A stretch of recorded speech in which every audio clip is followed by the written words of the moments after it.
There he is.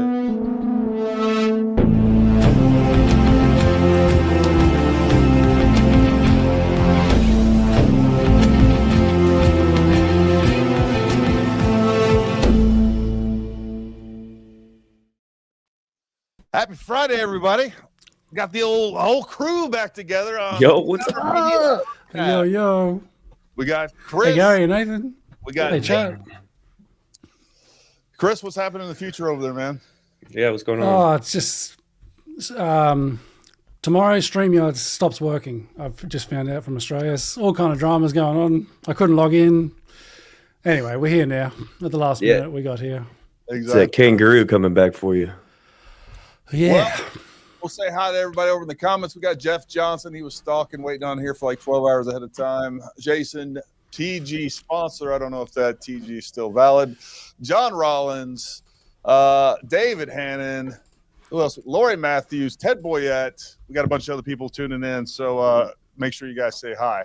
Show me quarter MOA and a whole bunch of other folks. So What's going on, Jeff? Good to see you, Nate. Been a while. Yeah, it's good to see you guys. Yeah, it's been some time. Gallivanting about. Yeah. Stayed out of that Mexican jail, so that was fun. That's always Looks like you pimped out the studio there too, looking fresh. Yeah, pimped it out. Got me a new cat too. He's somewhere around here. I got a Bengal. Nasty little bastard. Are you now a gaming streamer? That's what that background looks like. Oh, it looks good. You can find Nate on Twitch. You can find me on Twitch at Gamer Bald Guy. But man, we got a lot to freaking catch up on. Man, I've been so daggone busy. I've barely been on social media. I haven't been able to put any videos out. We've been out training, doing a lot of things in the shop. We got a lot of new things going around. So I've been busy. I'm glad that we can finally catch up and kind of catch up on current events. And a lot of stuff's going on. The world's on fire. You know, I haven't heard anything about the Ukraine war. I think that's over with now. I think that's gone. Yeah. Yeah, I would say Happy so. days. War's over. It was was like over before it started. it was like the flu during COVID. It just kind of went away. All I really heard was Zelensky. He was at the NATO meeting and he's wearing a suit now. So I was told he would only wear a suit when the war was over. So there you go. Oh, he was wearing a suit during. Okay. Sort of, yeah. He put on some kind of thing. You know, he probably knew Trump wasn't too happy. Just before Trump went to that NATO summit, he sort of dropped the F-bomb. We'll probably come to it about Iran and Israel. Trying to get them to play nice. That's just how we talk here, Chris. Yeah. Oh yeah. I'm no snowflake. You know, it's fine. I missed you too. Well, according to Al Jazeera, and they just posted this a little while ago, Putin confirms he wants all of Ukraine as Europe steps up military aid. So I guess he's up in the ante on that. So I don't know what's going on. I don't think anybody cares anymore, to be honest with you. I don't think so. Yeah. I haven't heard that one. That's kind of big news, but I guess maybe not. I don't know if you go through X, if you see any more of the Ukrainian flags. We've moved on to, I don't know. I think we're on Iranian flags at this point. I see the left fighting hard. Or Israel flags, you know, one or the other. And then they got ICE distracting everybody while this is going on. They got a lot going on. What happened to the No Kings? No Kings protest was a thing for a second about the people protesting against the deportations. I don't know if they gave up or they got all arrested or something, but I haven't heard about that for a while. I don't know. More important things going on. Downtown Phoenix at the university is still going hard. They got nothing better to do. I am curious. There is, with this Iranian strike, I'm pretty torn on this. I've been trying to think about where I land on the Iranian strike. One of the things that we definitely voted for, I think a lot of people were looking forward to, was a Trump presidency where we're starting new wars. And I'm not saying that we started a war with Iran. I think we've kind of seen the beginning and end of this conflict, at least for a while. I don't know what the secondary ramifications are going to be, but I'm curious to everybody over in the comments, what if you rated Trump 0 to 100, where do you think he is? Where would you rate him? 100 being the best, 0 obviously being Bernie Sanders level. or Joe Biden level, where do you think he'd be in your thoughts on your assessment of his presidency so far? Do you feel like he is fulfilling the promises of his campaigns? Do you think he's, kind of everything's going as the way that you expected? So I'm curious to hear everybody over in the chat, your opinion on that. Ultimately, I think the more I think about it, look, I think if we were going to interfere anywhere, Iran would be the place to do it. Chris, I'm kind of curious to especially hear your thoughts. You too, Nate. What do you guys think about the Iranian strikes? Go ahead, Chris. I'm still working out my opinions, I suppose. When it first happened, I was kind of, what do you call it, a panicking. I was sort of freaking out. There were a few people like Dave Smith and Tucker Carlson and Marjorie Taylor Greene that were sort of off the Trump train, Yeah. I was kind of freaking out, to be honest. I've been worried about America going to war with Iran for like 20 years. It's a bit of a paranoia / bias or whatever. So as soon as they start striking, and I know that Iran's going to strike back, and Trump said, if you strike back, we're going to strike back harder. I'm like, here we go. I'm sort of freaking out. This is how we sort of creep walk into another war. It hasn't turned out too bad, so I've settled down a little bit. But I have to concede, when it first happened, I was pretty unhappy. I was ready to go full Trump derangement syndrome. I was ready to go fully off the train. I was ready to go full resistance, anti-Trump, anti-Orange Man. Where's your bobblehead, Chris? It probably won't be seen for a while. It's somewhere around here. But look, things haven't turned out too bad. I probably overreacted about a week or so ago. But still, I'm not a huge fan of this. It's just risky. Because when America bombed Iran and Trump said, if you, respond, we're going to bomb you again. I'm like, look, if it's up to, we're basically, the fate of all this is in the hands of Iran, which is supposedly this crazy regime. So if they launched a massive attack, that's a risk of a major war going on. Luckily, it was their attack on Qatar, the US base there, was quite restrained. And Trump, to his credit, sort of took the off-road. He didn't respond. He sort of just said, look, we shot down the missiles. Let's end it. So I was happy about that. But look, it's too big of a risk still, I think. Because if Iran responded in a crazy way, it would have blown up into a big war. So I'm still not sure what's worth the risk, but I have to concede my sort of paranoid, cynical takes of a week ago where this is horrible, and this is Trump sort of maybe not going through with his, no new wars sort of pledge. I guess I was wrong about a week ago because Trump handled it pretty well when he sort of called for the ceasefire and sort of put an end to it. So I'm happy with that. But honestly, it's been emotional. I've been all over the place, He was critical of your favorite regime. He was critical of Israel. Yeah, I'm always a fan of that. But a part of me thinks is unsure if that's just a bit of theatre, because I've sort of mentioned in the past, I get a little bit excited every time Trump's sort of taking a hard line with Israel. But a lot of it seems like theatre. Like when it sort of looked like Trump wanted to negotiate with Iran, but Israel was sort of pushing for bombing.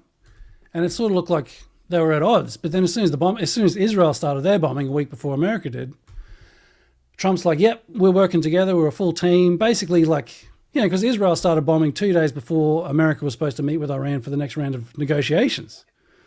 So me and a few other people that are critical of Israel are like, well, look, Trump's trying to negotiate with Iran and then here's Israel ruining everything.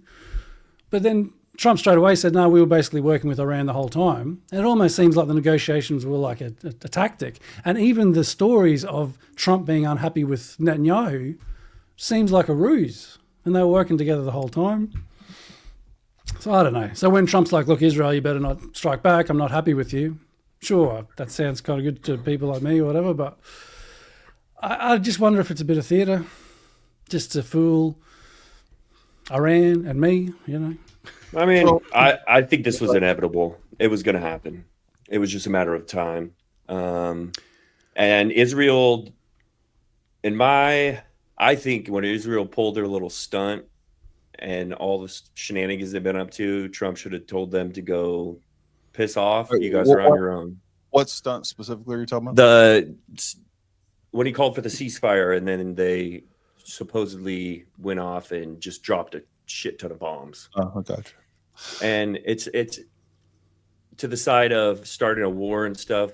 I mean, America's been assisting Ukraine for however long. It's just now that he's come out and said, these guys bombed this place. We've always been helping fight against Iran through proxies. As for his presidency, indirectly, the U.S. has their hand in every single cookie jar around the world. As for his presidency, I don't know if it's necessarily that I'm too disappointed in him. There were a lot of promises made before he was elected by him and the people that are in office with him that have drastically dropped the ball on. And there's no excuse for any of it. In my personal opinion, if they're not releasing it or they're not doing this, it's because there's something that they found that's going to come back and bite them in the ass. Which promises specifically? I think I know where you're going. Epstein for one. Yeah, that's a huge one that people have wanted to see. And regardless of what is released or what's not released, people are still going to have their own opinions. It could literally be a video of this, and people are going to say, "No, this didn't happen." It's the fact that it took so long.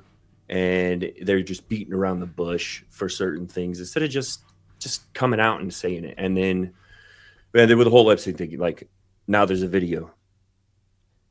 All the cameras were off, all of that. It's just things just didn't line up as like I would say for an overall, I would shoot for a B+.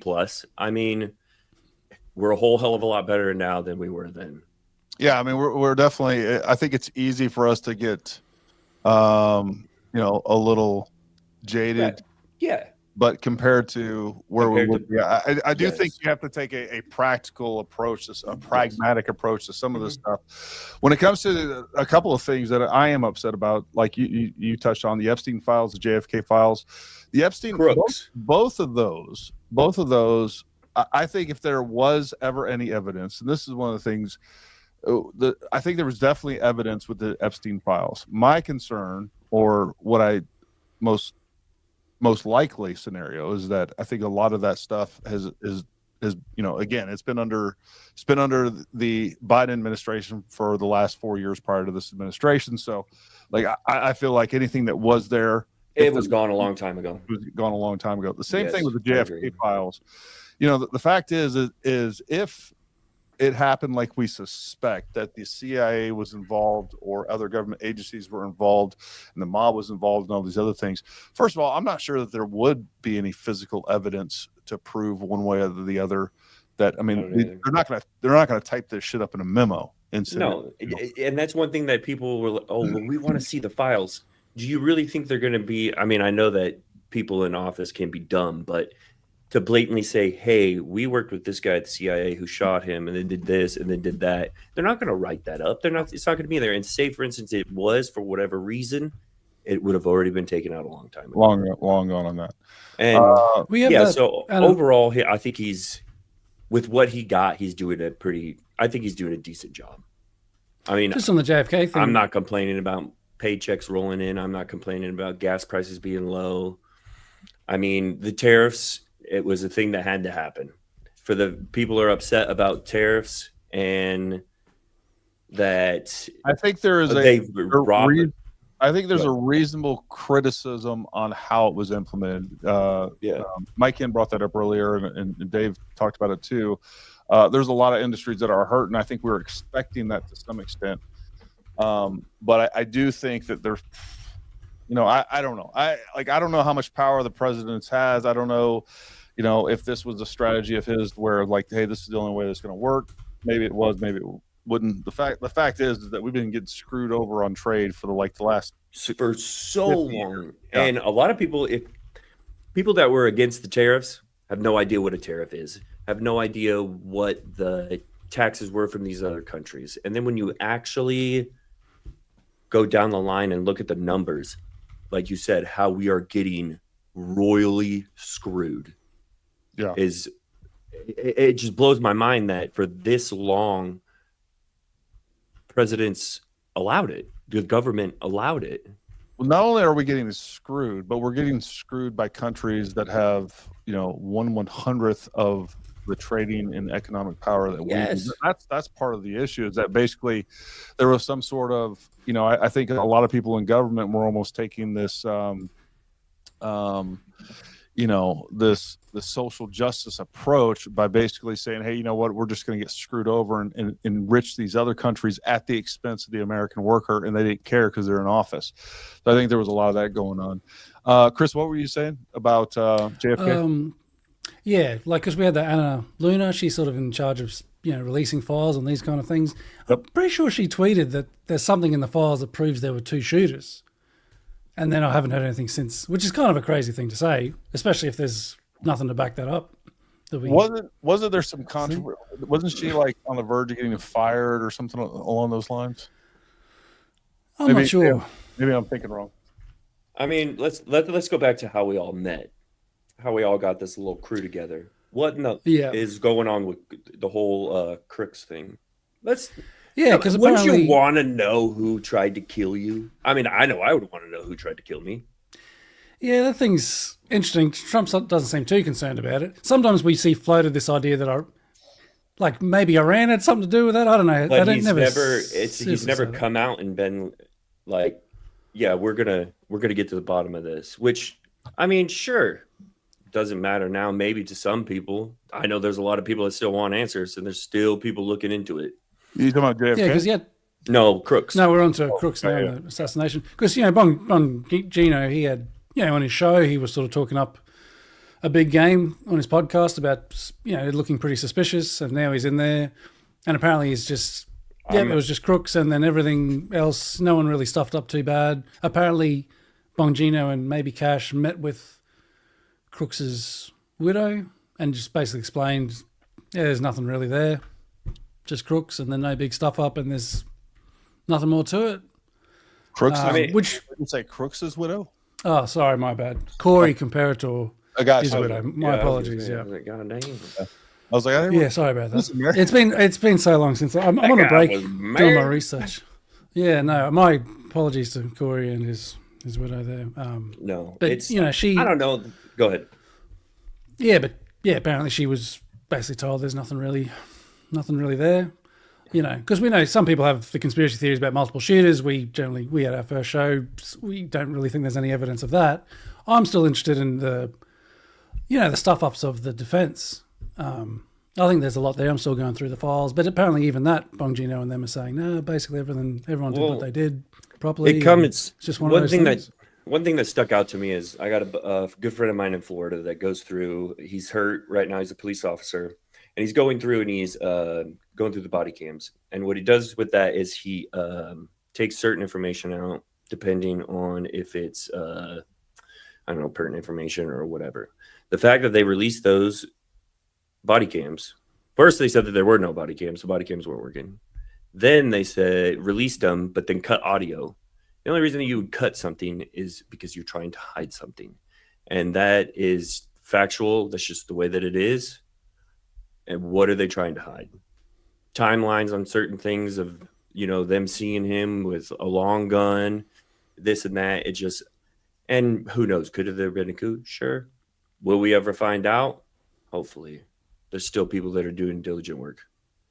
Yeah, I think we probably have learned everything that we're going to learn. That's kind of my thoughts on it. I think that as far as everything that happened on J13, the only thing that I'm really interested at this point is what led up to that. Like, what context did Crooks have, if there were any? Dan Bongino, like, he put out a lot. You guys remember, he put out a lot of bad information during that, and supposedly had all this insider information. But he was putting out different distances. He's just putting out a bunch of bad information that we at the time that were really engrossed in that I knew it was bad information. But then you're arguing with people on Twitter like, oh, Dan Bongino, like he was there on the ground, knew what was going on, and he was just putting out shit information. So I don't know. I will say that when it comes to Bongino, I am a little bit And I don't know, like maybe he can't be as vocal as we thought he would be with a lot of different issues when it comes to the DOJ. I was expecting him to be a little bit more forward and a little bit more. I don't know. I thought we'd hear from him on a more regular basis. I think he could. I just don't think he wants to. I think he's too worried about his reputation. Maybe. I mean, they talked some mad game before they went in, and then all of a sudden now it's. And now, like with Epstein, for example, yeah, Bongino's like, just trust me, he killed himself, and he's like, if he didn't kill himself, would I? Why would I lie? He's essentially got this thing where we're supposed to just. That's the government talking. That's a government talking that we just don't trust when people say things like that. Kash Patel basically said the exact same thing on the Joe Rogan podcast, and yes, he's in the same boat. I don't see. Lori mentioned it earlier. Why are some of these people not being investigated? Maybe they are. Maybe Comey and all these other folks are being investigated behind the scenes. We don't know, and maybe they're just going about it in a very strategic, methodical way, and that they're going to come up with this, rock solid case and put these people in jail. I don't think that's what's happening, to be honest with you. No, I don't think it is either. If we land on third year and there's nobody in jail for the Epstein files or anything, anything, nobody's gone to. They haven't put someone on the chopping block and been like, "Hey, if you do this, this is what happens. We're going to come." They keep saying we're going to come find you. Well, and I don't think we're going to see anything from all the unlawful activity that happened under the Biden administration, the unlawful activity that happened in the first Trump administration when they were prosecuting and persecuting him, leaking intelligence, creating intelligence. The CIA and the FBI were using intelligence that was fabricated from a Russian intelligence source, paid for by the Hillary Clinton campaign, and then leaking that to the media, and then using those same leaks and using those media sources as basically confirmation of their intel sources. They created fake intel, they leaked to the media, and then they used the media to confirm those sources.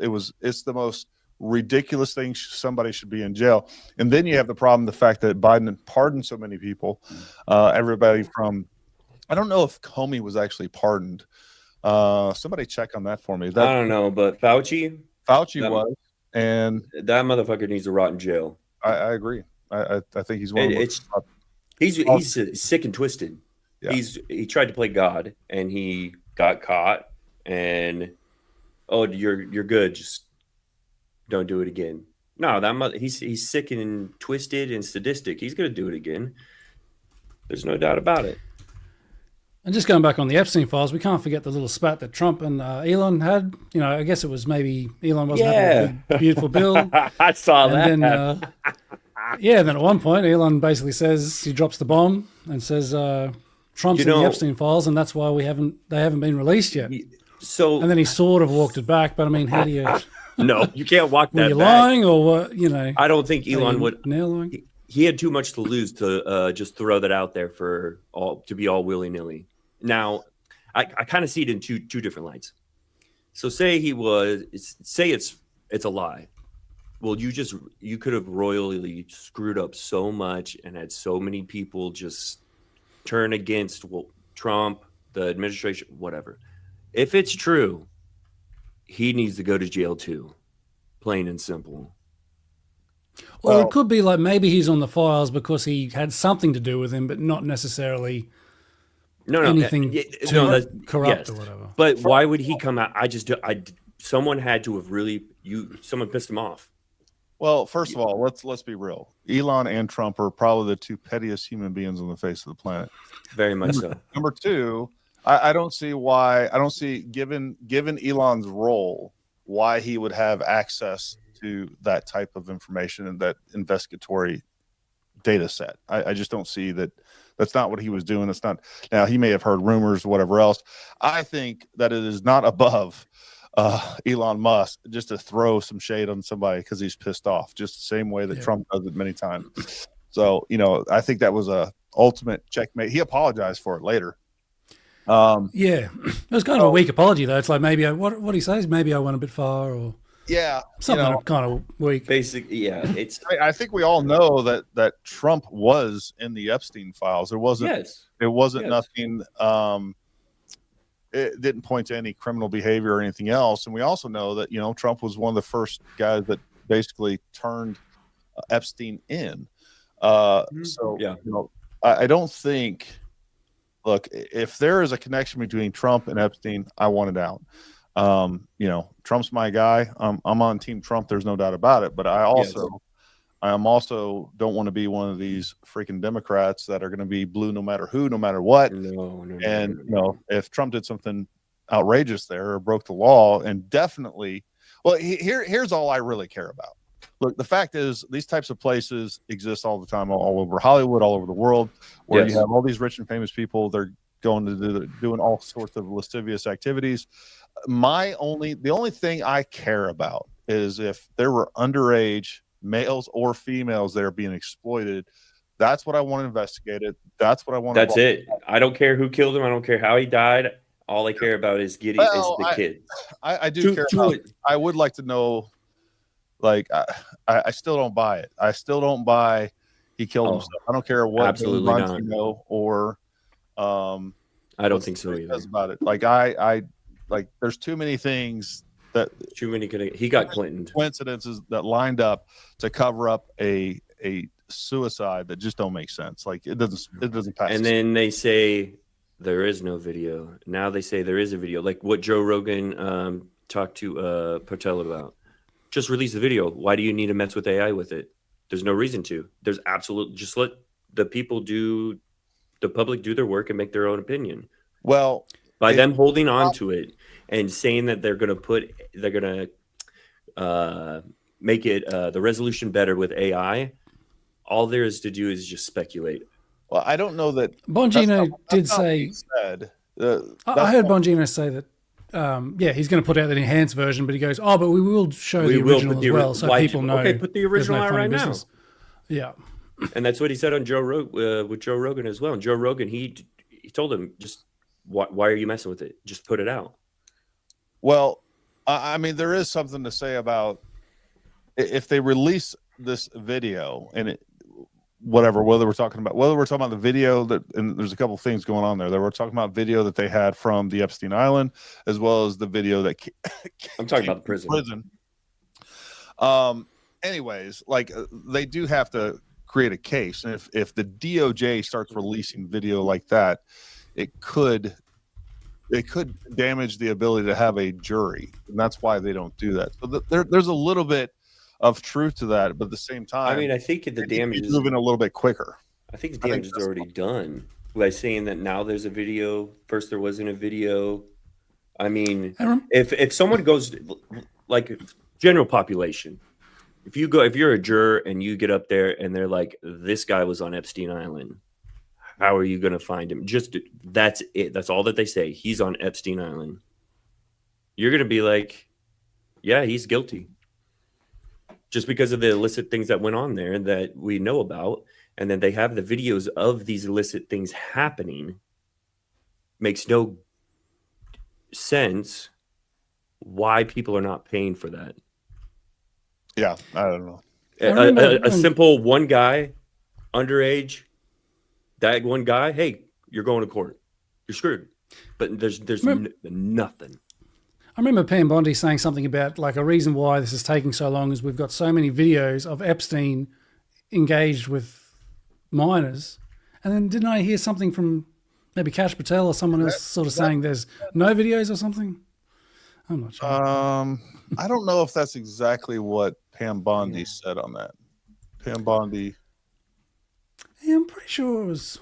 I mean, there was also the Trump video floating around where they're hanging out with, what is it, Dallas Cowboy cheerleaders or something like that, and they all look young, and they were just trying to slew information, just trying to mud the water, I guess you could say. But go ahead.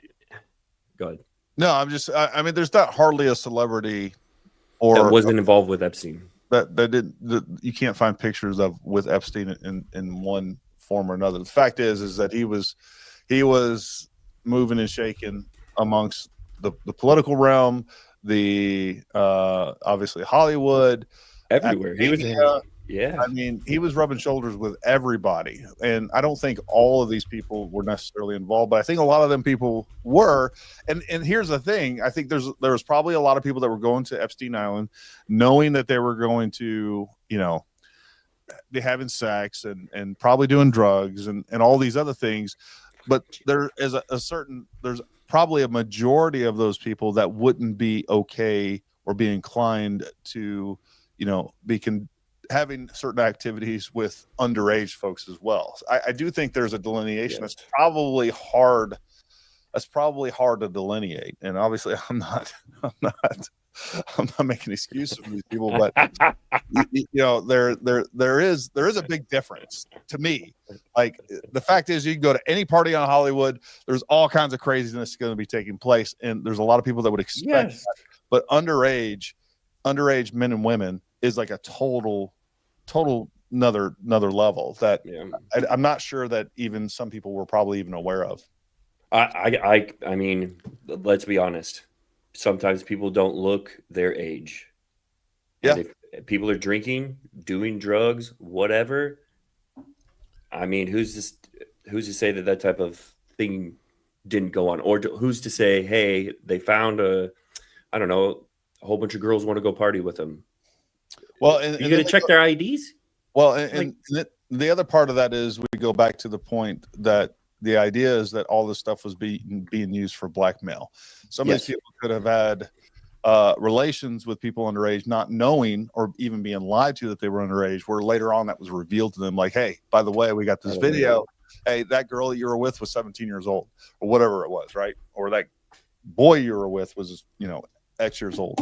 And I think, and I do think, I still think that was, and I know this keeps getting thrown at Mossad in Israel, but let me tell you something, that did not go down without the knowledge of the CIA.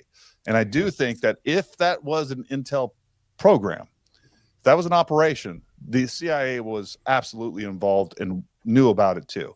And, they could have been using Mossad as, their proxy, but trust me, they were involved. Yes. There's no way they were involved. They knew what was going on. They were probably involved. But if they were involved, that doesn't necessarily mean they were in charge. It could be like a Mossad thing, but CIA was involved, and it's hard to tell who's the head of the snake or who's the top of it or whatever. Yeah. But what was I going to say? Oh yeah, with the Epstein files. We did an episode when they released those binders to a bunch of people, and we sort of went through. They've got the black book of all these different names, and a lot of things were blurred out. I went and looked on Twitter like an hour after we did that show. I don't think I've mentioned it since, but pretty much all of it, or most of that stuff, was already released, and in fact, it was released unredacted years ago, like years before. Yeah, it was. So we had this big thing. Here we go. Here's the binders full of all this. We're releasing the files. That's all old stuff, and the old stuff had no redactions. I'll tell you right now, the person that I trust the absolute least in the current Trump administration is Pam Bondi.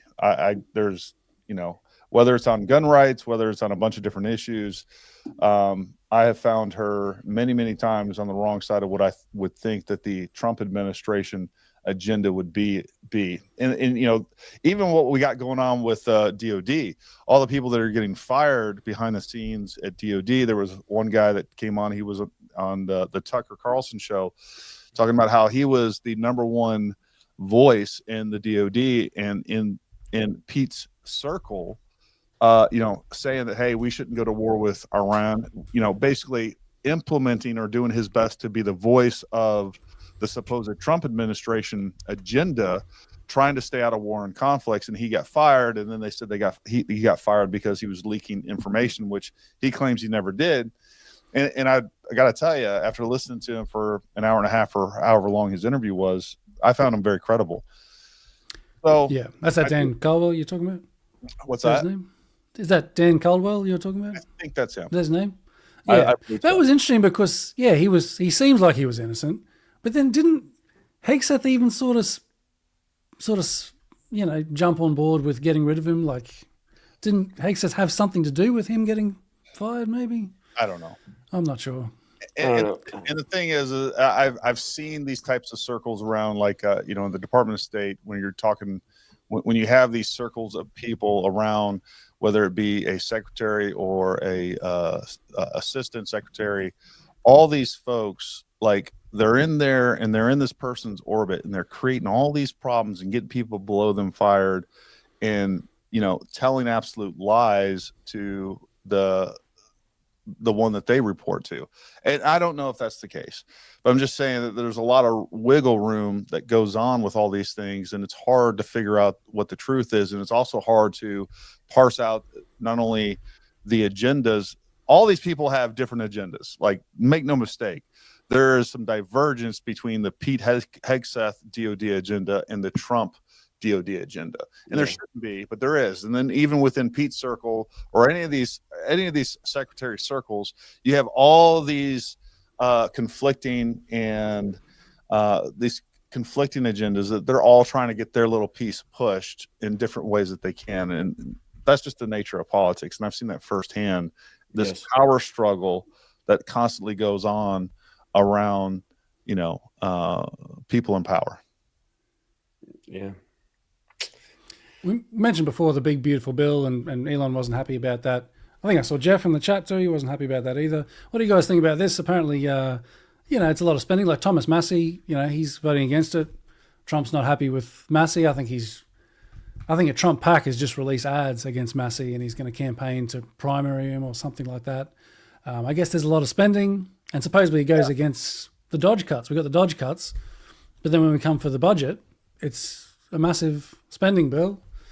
And that Major Taylor Greene was complaining about some AI thing. It means they can't regulate AI for a number of years or something. And it just doesn't. I haven't, read it. I imagine most people probably haven't. It's probably pretty lengthy, but apparently it doesn't seem too good. You guys we're screwed. AI's coming. It's a huge spending bill. It's not a conservative bill by any stretch of the mean. Part of it was they weren't implementing the Doge recommendations, which I think were wildly popular amongst at least the right. There's also, with all these attacks on USAID and all of the controversy that came to that, like, there's been a bunch of reports saying, like, the Democrats themselves are losing funding left and right and are basically on the verge of bankruptcy on their campaign side because of all these cuts that just so happen to tie in with all these Doge recommendations and some of the illegal spending that they found in their investigation. So I tell you what, USAID, most laziest POS people I have ever met in my entire life, risking my life to drive them to Timbuktu to look at some washing machines. Well, if that was the only problem, that wouldn't really be a problem, because that's not just what they did. Again, no, I know. I'm just saying, it's because we asked them, like, hey, what are you guys doing here? There was somebody that literally said, I just filled out an application and got a job. Yeah. And that's not even the nefarious side of it. The fact is what they do is they push a lot of agenda things when it comes to this.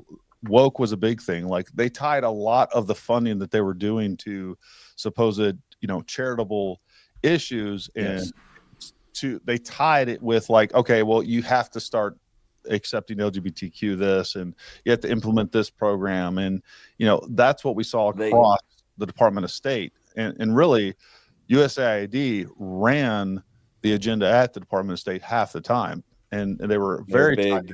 Yeah, they were very tied in with not only funding, but also you always saw that USAID was very, very close to the ambassador, as well as they worked hand in hand with the agency, and they were doing a lot of nefarious work through there. It's been always said, like, whatever is too dirty for the CIA, they pushed it to USAID, and that's just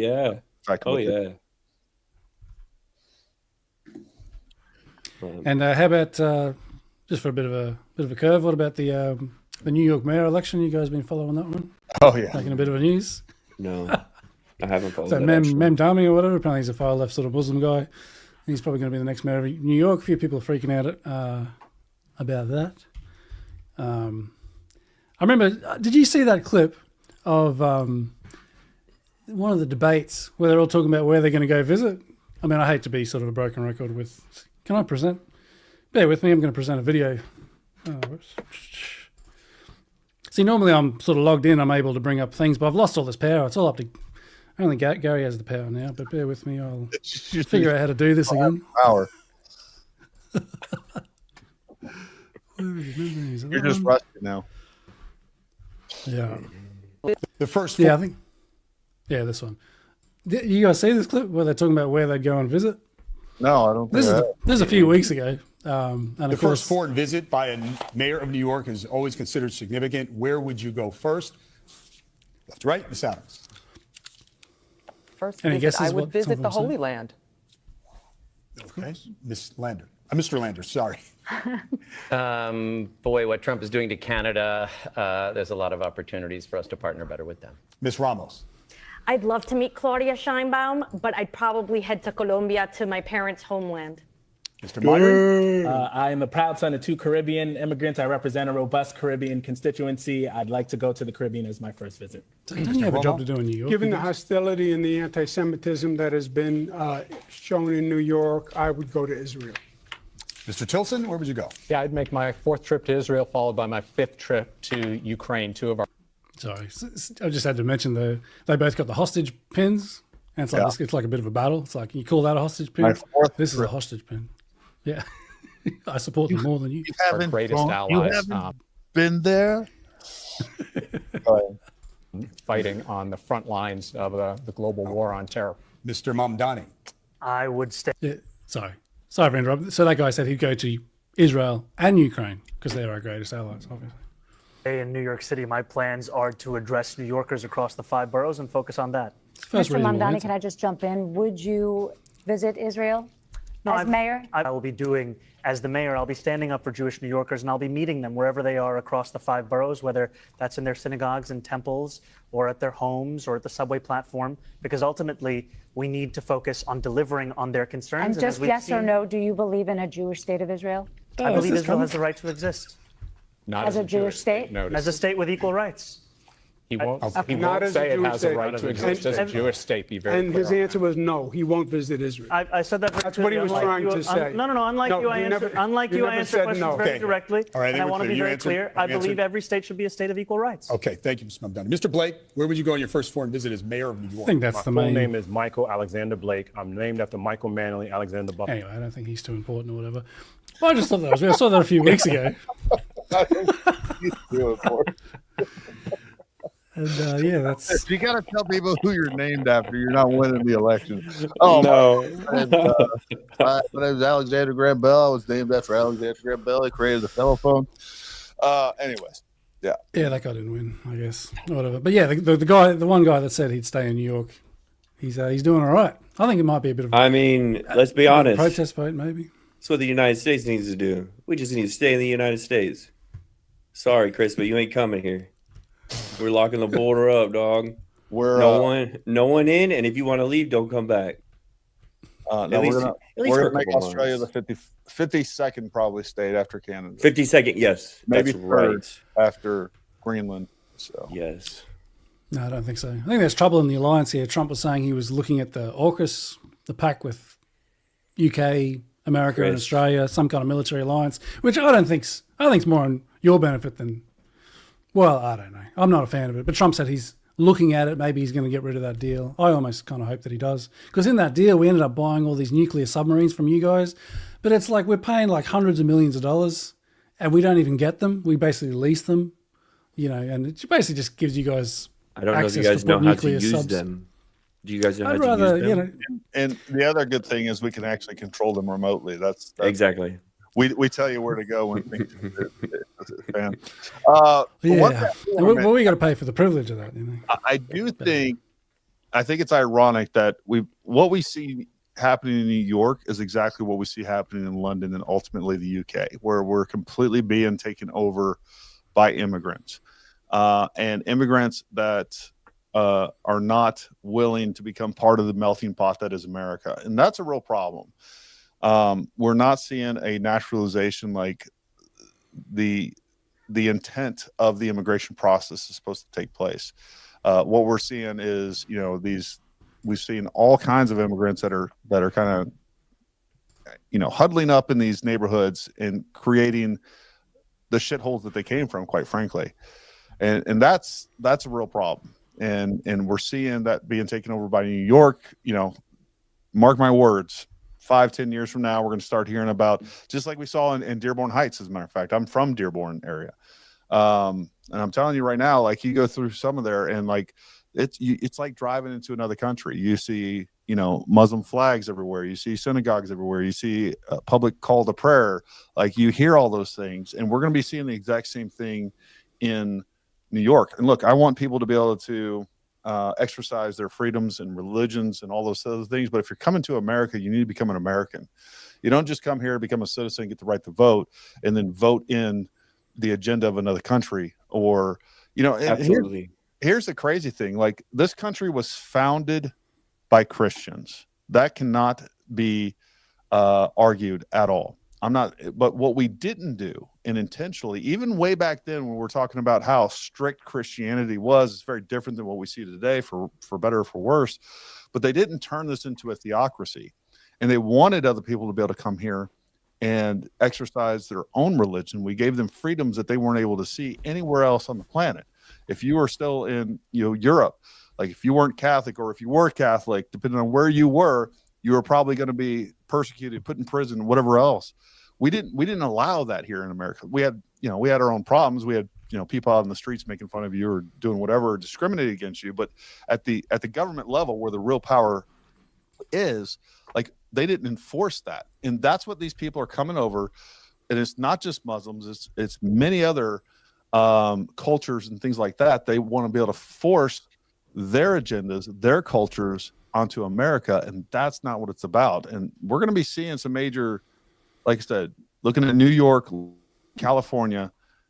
Yes, things are going to go the way that things are going in Europe, and it's not good. I think we need to have, if you do the type of stuff that people do when they come here to America and they do this type of stuff, we would go to another country and do it over there. Hey, you're going to get shot, you're going to go to jail, or you're going to get thrown out of the country. It's plain and simple.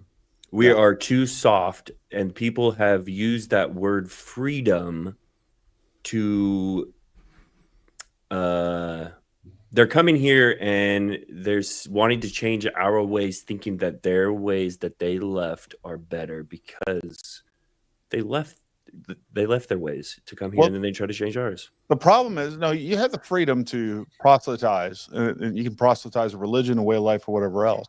The problem that we've had here in America is that if you push back against that, you're considered bigoted, racist, whatever else. Like the problem is that there needs to be a voice counter to this nonsense that we can sit down and we can talk about and debate the pros and cons of these different cultures coming to America, and the fact that we have, hundreds of thousands of people that are just not, millions of people that are not becoming naturalized Americans. Like, they are not becoming part of American society. They're creating their own societies within America. And it's creating division, and that's what the left wants. And a lot of people don't realize that that's happening. Those sleeper cells that they supposedly had in Iran, guess what? All the people that came here, the sleeper cells are here too.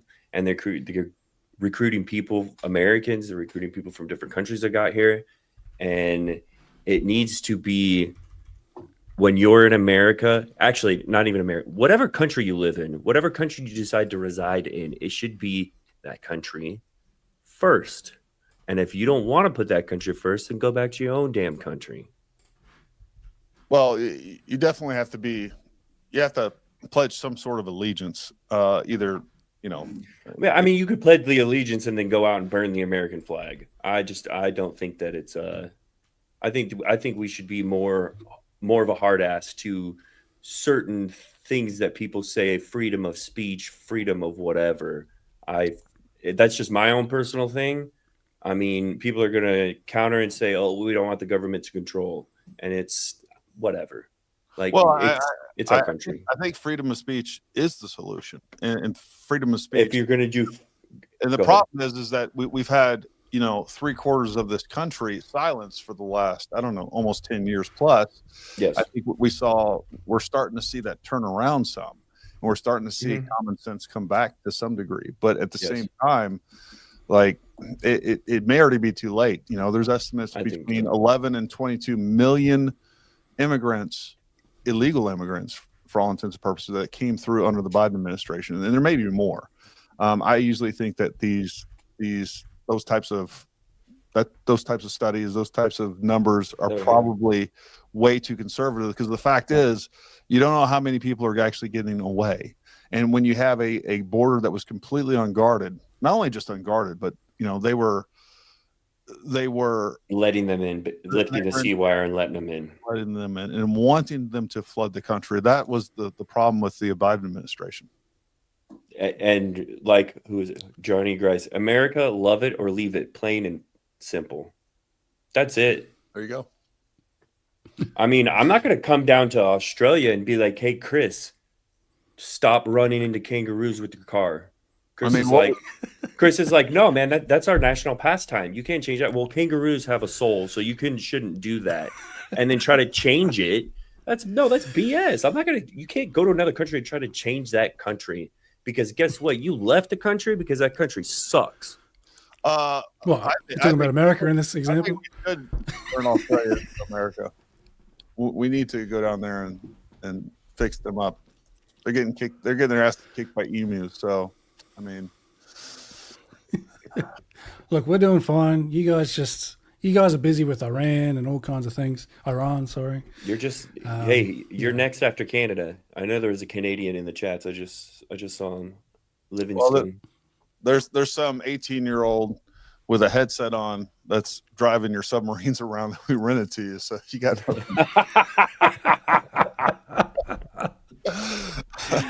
guys are off the ride. Yeah, it's a pretty bad deal. I'm not too happy about that, but there's just not much we can do about it, because we've got the we had an election. The left-wing Labor Party got re-elected, and the right-wing party just swapped their leader for some lady. And just the other day, she was doing a speech with the land recognition for the Aboriginals here. That's the right-wing choice in this country. Oh, Aboriginals? Like, Aboriginals would be the equivalent to our Indians, right? Yeah. Yeah. So it's a common sort of thing on the left to always do. Like, before we begin, I'd like to acknowledge the land we are on belongs to the people would not want to people. hear my opinion on that stuff. I'd probably get booted from YouTube. But here's the thing: this is our right-wing leader jumping on board with that now. So anyway, yeah, you guys are screwed. I am curious. I am casual up here. Where do you get these numbers from? Yeah, I just Googled that. I think that's the cost of the bunker busters, isn't it? Well, I don't know. There's 6 of them. How much are they? I think I was looking into that. No, how it much was is a bunker buster 6 worth? bunker busters and 30 Expensive. tomahawks. I think that's what it is, perhaps. And well, if you I've got really heaps of stuff saved. hold on, if get through all of it. If you really took the number, it takes the number things as easily. But yeah, I'd like to dig in a bit more with the Iran thing. The cost of the plane. I still don't think it's too necessary. I think that's a thing for Israel. And while it seems, like I was kind of against Trump when it was happening, but as it was happening, I'm like, the only way Trump could be doing the right thing in this is if he's doing the bare minimum to keep the hawks at bay to end it. Can you guys hear me? Yeah, we can hear. I don't think you could hear us. I don't think you can hear us because you were just. No, we can't hear you, dog. I'm gonna exit and come back. Okay. Sounds good. Ciao. 14 bunker busters. You talking about the Tomahawks? I think there were 6. There were 6 and 30 Tomahawks. So each one of the GBU-57, which is a 30,000 pound munition, pretty amazing stuff. Only here in America. Anyways, those are 3.5 million per unit. That's pretty damn cheap. Yeah, that is. So that's not 300 million. I'm sure there was, it probably did cost at least 100 million. But the problem, this goes back to the original question: did it make sense for us to attack Iran? And unless they know something we don't. Here's what I do think. I think that it makes more sense for us to attack Iran than it did Iraq, probably even Afghanistan, Syria, you name it. All the places You're probably right, but I don't think that's saying much. You know what I mean? It's like, no, it's not saying. It's not as bad as this. But I think we can all agree. I think most of us agree that we don't want a nuclear armed Iran. I don't think that think that in out of all the administrations, going back to the Bush administration, again, I'm not saying much, but the Obama administration, the former Trump administration, the Biden administration, everybody at least said. Now, most of these Democratic administrations were also flying like C-130s and C-17s full of money to them, behind the scenes. But, we said that we don't want an Iranian nuclear state, period. And I do think that the only way to stop that or put a dramatic hold on that was to bomb them. And then when you have a country that is outright saying death to America, they are a terrorist state, period. They are definitely responsible for thousands of American lives in Iraq and Afghanistan being killed, or at least in Iraq. Like, if you're going to strike anybody, if you're going to do a preemptive strike, I think a nuclear weapons facility in Iran is probably your best bet. Like, Yes. Not the best bang for your buck. Should we be sending troops there? Should we start a war with them? I don't think they have the capabilities. I think they are rich enough. They have enough resources to be able to create these proxy groups. Whether we're talking about Hezbollah, the Houthis, they could do that. But guess what? Now they're going to sink a whole bunch of money, time, and resources trying to rebuild this. And I think in like 5 years, we should probably just go ahead and throw a couple more bunker busters at them as well, and have them restart. It's like an Etch-a-Sketch. You just shake it every now and then, and you get to restart it all over. But obviously, a country wouldn't want that to be happening. No Isn't this country just wants creating that the to- incentive to get nuclear weapons? The one thing that would protect Iran from these kind of attacks is if they actually had their nuclear weapons already. And, like, just to recap on the deal, we had the Obama deal where, the uranium was capped to 3.67% in 2015. Trump pulled out in 2018. Iran waited a year, and then they increased it to 4.5%. After Israel launched a few attacks against the Natanz nuclear facility in 2020, they brought it up to 20%, the enrichment. In January 21, they cited Israel's assassination of a top nuclear scientist about a month earlier. And I think, they raised it, to 20%. And that was confirmed by the IAEA during an unannounced inspection of that four-door, which was later bombed. And 3 months later, they increased it to 60%. So I think this sort of belligerent path is sort of just is what is encouraging them to get nukes.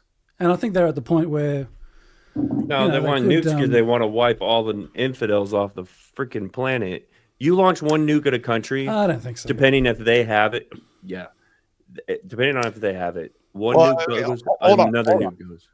Like we can debate the intentions of a lot of countries. I don't think Iran's intentions are up for debate.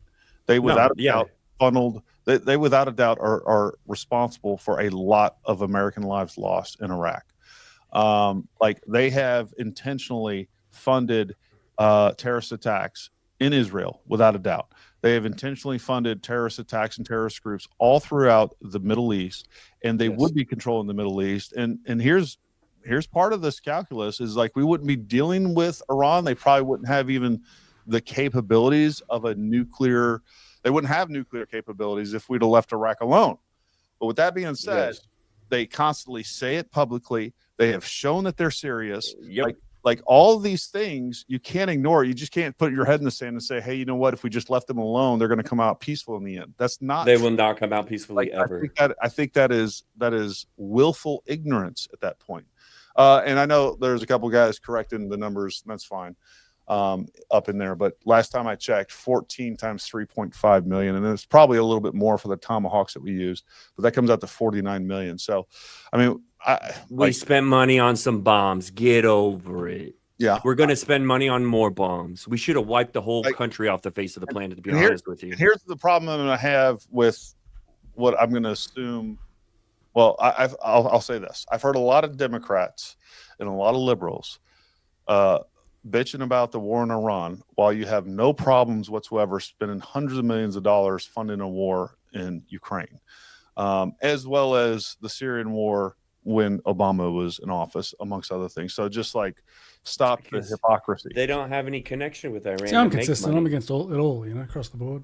Well, when you live in an island down there, you can The only thing you're at war with is kangaroos and emus, son. and you're losing that Yeah. war. So Yeah, you're losing But it. I mean, Iran isn't going to bomb America with a nuke. And honestly, the way that they were, they're supposed to be sort of fanatical. As soon as they get a nuke, they're just going to bomb people. Hold on. That would ensure their complete destruction. And on, I think Chris. they care about their rational self-interest enough not to do that. I think it's taken for granted that they're just going to. If this was Iran and they had one button to press and a nuke would come to the United States of America, you think they would just be like, hey, I don't want to do that? No, they would slam their fist on it and break the button so they make sure it came over.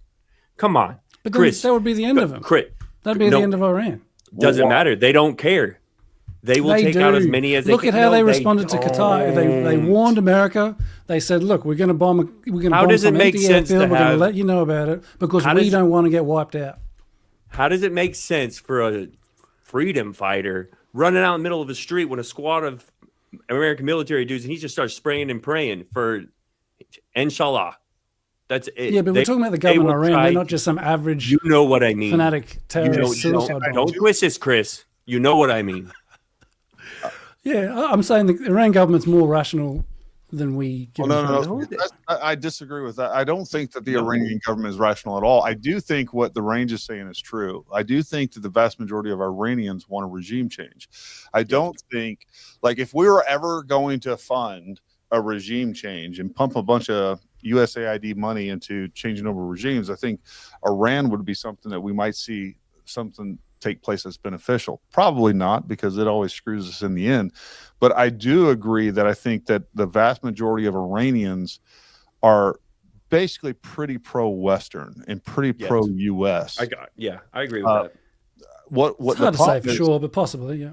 The problem is you have absolute Islamic extremists running the country, and that's the real problem. And I do think they put ideology over peace, because they've made no strides toward like a peaceful existence in the Middle East at all. All they've done is try to it's like terrorism in the Middle East. Yeah, they do. I've seen some. Go ahead, Chris.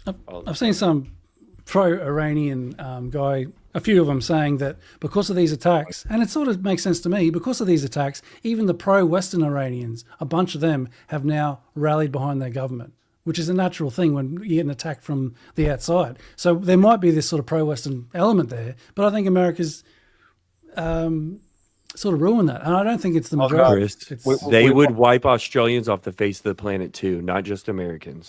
I think if we lost all diplomatic equity in Iran, we're still doing okay. I don't know. I would say we're going to do that. To me is not a valid argument. Like now, no one there was a few people around that liked the U.S. Now there's no one. Good job, people. Well, you're talking about like it's good to help the people of Iran. Well, what if now? Well, okay. Well, less Iranians want that. We didn't carpet bomb them. We bombed nuclear weapons facilities. We didn't bomb any. We didn't bomb a hospital. We didn't bomb anything like that. But it's not actually a nuclear weapon. Like obviously, you can argue that they're on the way to get there. But many Iranians would be saying, "This is our peaceful civilian nuclear program that we've been bombed. We, as a sovereign country, have the right to have civilian nuclear purposes or whatever." I understand raising it to 60% is, you don't need that for civilian. First of all, I don't think you believe that, Chris. I don't think you believe it at all. So quit spreading the Iranian. Yeah, I know. That's why I'm sort of saying like that's what the Iranians could well believe. But what'd you have for breakfast this morning? Because you are nothing yet. Oh, that's why. Just some you can coffee. Go eat a Snickers bar. Look, no, they don't want anyone else to exist but themselves. Nah, the government only. That's just okay. So then, why would they say? Are we walking around saying death to Iran? No. Are they walking around saying death to Americans? You didn't know. You're saying bomb Iran. Trump put out that video, bomb Iran. We're going to kill the Ayatollah. We're going to do this. Oh, it's just funny trolling or whatever. But there are serious talks of regime change, bomb Iran. No, I'm not. I mean, just because death to America is a more catchy slogan than we're going to free the people of Iran. What I would say, it's still a threat. People of Iran, but I do think that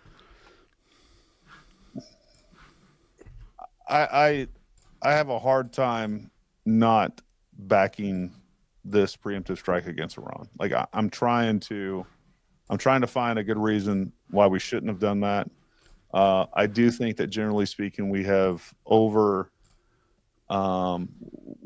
done way too much meddling in the Middle East and everywhere else. And I think we need to be a little bit more conservative. And I think if we didn't have such a bad track record with Iraq, Syria, This Yemen, would have been a great victory. I think everybody would be on board with this, but in the context of the whole, along with the perception, and I think it's fair to say even that it kind of goes against Trump's initial promises.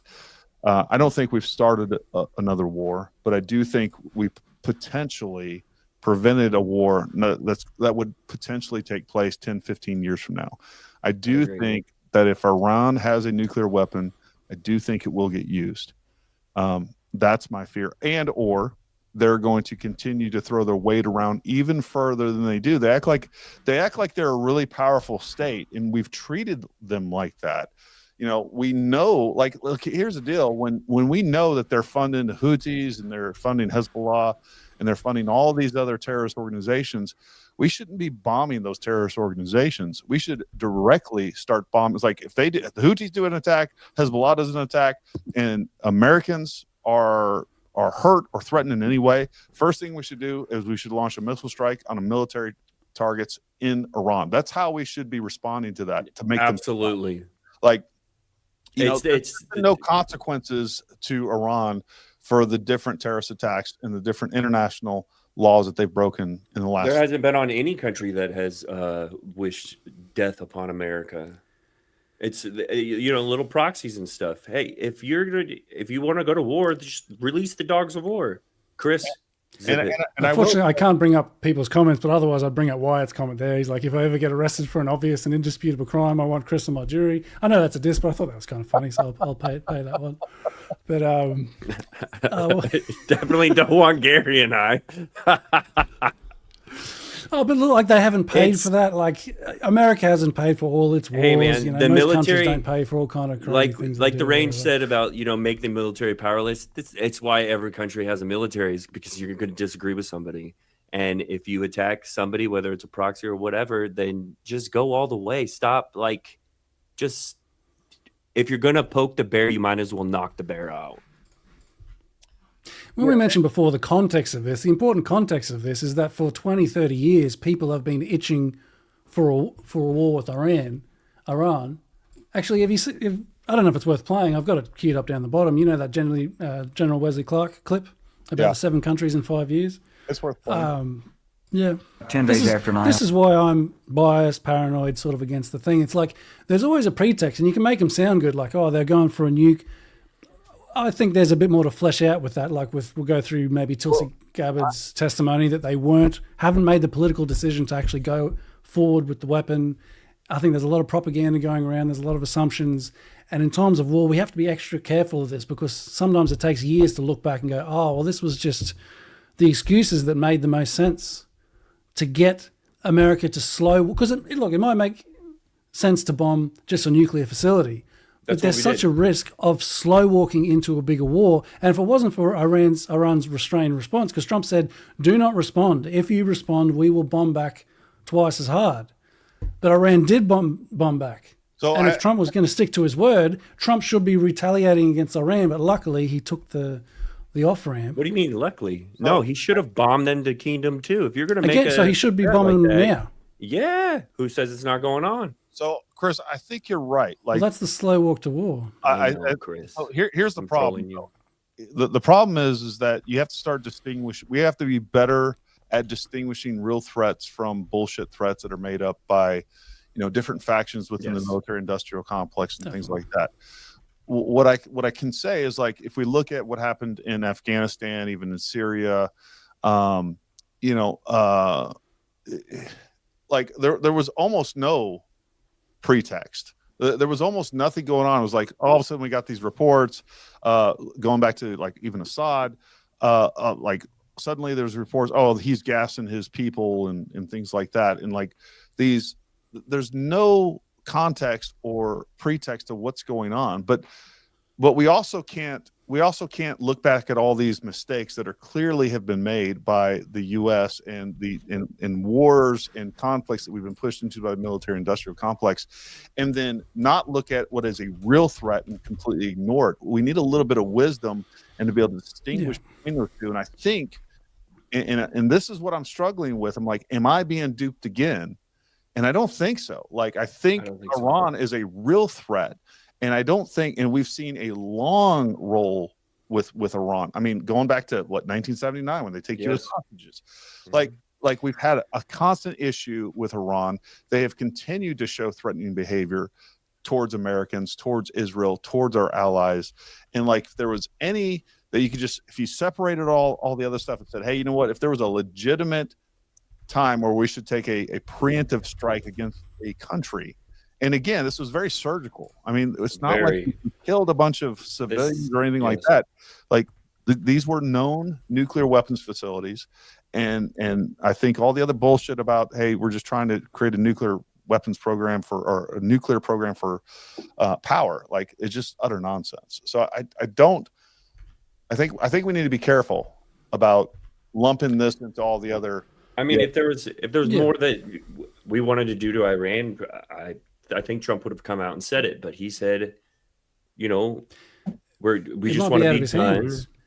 Let's say Iran bombed and killed a bunch of American soldiers in their retaliation attack. Is Trump? So that's why we did this preemptive strike, so that didn't happen, cause that or doesn't happen. Well, but it happened in response to the American attack. No. That's the thing, though, Chris, is that Iran has bombed and killed thousands of American soldiers. They are directly responsible for putting EFPs made in Iran and training terrorists and pushing them into Iraq, and then also training insurgents, pushing them to Iraq, funding. Like, we know for a fact, this is not like I've literally watched ISR as different units we were tracking coming from Iran to Iraq. There's no doubt about it. So I think that's so. Because I don't think America should be there. If America was back home, Iran would not be a threat to America. A threat is Iran is a threat to Israel, and it's a threat to America so far as they're over there. And I think America's in Iraq for Israel and bombing Syria for Israel. And because these 7 countries that he lists are the same countries that were on the clean break memo, I'm pretty sure, which was like an Israeli plan to take out every one of its enemies. Hold on. So everything goes back to a plan created by Israel. No. Exactly, and the fact that who's which allies, is a big coincidence then. Who allied with Iran, or who is, you know, there's been talks of them allying with each other. None of them have come out and said, "Oh yeah, we're going to retaliate." No, because everyone knows that everyone knows that if Iran got a hold of a nuclear weapon, they're going to use it. No doubt about it. The first time that they get a chance, they're launching that sucker. Do not try and tell me no. So that's just an assumption. That's BS. That's BS. Then. They've killed so many people, innocent people. I'm not saying that America is out of anything. I'm just saying nuclear bomb, if they could have I don't want them to have a bomb, they would have. Possibly. They would have. You can't say that no, for sure. It's not Look, I don't want them to have a nuclear weapon, but I don't believe the propaganda, because the next clip I got will be Gabbard. Gabbard talking in May. And it may be because you haven't seen. They haven't made the decision to make a nuclear weapon. All right, but make sure you guys aren't talking over each other, please. I can't hear. It's Nate's fault, and everybody else can't either. Chris, you know what? So look, it's time for the general to talk, okay? And look, sure, we can't. Maybe it's the boy who cried wolf or whatever, but no, I think it's just the same. And just like they came up with what's going to work best for an excuse to take out Iraq, they'll find whatever they can for Iran. I mean, you could probably look at heaps of countries around the world and you could probably find problems with them and reasons why it would be good to take them out. But I'm just generally more for, look, defend your own borders, defend your country, and just stop this kind of conflict, because it doesn't really, because we're not even sure because the 60% enriched uranium, there's a lot of reports, even from Israel and from various things, that it was removed from that site beforehand. So they've just moved it somewhere else. The threat isn't gone. There is some conflicting, like there was that leaked report, which we'll sort of go through. I think it's kind of interesting, the story about the leaked report about how it wasn't as effective as Trump is saying, and that it might have only set back the program a few months. So if that's true, and I'm not sure if it is, but if it's true that you've only set Iran back a few months, but you've sort of like hit them and you've probably given them more incentive to work But we've towards also hit actually them getting and the nuke let even them. further. Sorry, we've also hit them and let them know that we're capable of doing it, and we're not messing around anymore. For so many years, people have said, "Oh, we want to go to war with Iran. We want to do this to Iran," knowing well that they have funneled the money, funneled the people to kill innocent people, this, that, and the other. So finally, someone had the to finally take something out. And I think it was very strategic. I think it was not only just for America, but for the world. It was something that I don't even think it's for America. I think it's for Israel. I mean, I know I'm a broken record or whatever, but this is done for Israel. Israel started bombing it for a week, and then they weren't doing too well because Iran was smashing them I back. don't think we should be helping I'd like to Israel get into anyways. I'm not talking about Israel. I'm just talking about the simple fact is that they had the uranium. They were whatever. There's things that we don't know that the intelligence is going to know. And they had the chance and they took it. Plain and simple. Yeah, I don't know how much credibility the U.S. intelligence has at this point either. But with that being said, my question is there a power generation problem in Iran? Why do they even need nuclear power? Nuclear power, because they can. Like, why do you guys need nuclear power? Why do you need nuclear bombs? I don't think we do. I don't think we do either. I don't think that anybody should have it. I actually do think that nuclear power is a better option for a lot it's of cleaner. things. It's cleaner. Yeah, well, maybe Iran agrees with you. But I know they're part of the they signed on to the Green New Deal with AOC. Yeah, I just don't look. I don't trust our government, but I trust Iran even less. And I do think that they have a well-established track record that they're a threat. They're a threat to the Middle East. They're a threat to us. And they're a threat to the world. And I don't know, this goes the same thing I've said with Palestine. Like, I don't know, go a couple years if you're without saying, death to Israel and death to the US, and then maybe we can talk and then I don't know, try to make some steps forward as far as diplomatic relations that show that you're operating in good faith. We've never seen that from Iran. No, we haven't. So But I mean, they're constantly getting bombed. They're constantly getting attacked. You guys have invaded all the countries surrounding them. Chris, what are you talking about? Well, mainly Israel. Israel's always bombing their facilities and assassinating people. Did you see the call from Mossad as soon as Israel launched their attack? Because the 12-day war, Israel started it. Like America had scheduled a meeting, and Israel just started sort of bombing. And God, what was I going to say there? Lost my train of thought. Yeah. Getting too overwhelmed with fighting the chat and fighting you guys or whatever. But just rest assured, I had a great point coming, but I've just lost it, unfortunately. Man, I've been gone for a long time, haven't I? I'm sure it was a great point. I'm sorry, Gary. Do you think that maybe? Oh, the Mossad calls. Sorry, before I forget again. The Mossad, as soon as Israel started assassinating all their generals and political people or whatever, Mossad, I think Mossad themselves released some calls where they called up all the other people that they couldn't bomb and said, you need to come on record and do a video saying you're defecting. And if you don't, we're going to kill you and kill your wives and kill your children or whatever. And to me, this is just kind of evil. And that's sort of what's going on. And I'm not sure if Trump was actually always planning to attack. But Israel launched that, they hit Iran with everything they could. And then I don't know if you saw the hits in Israel.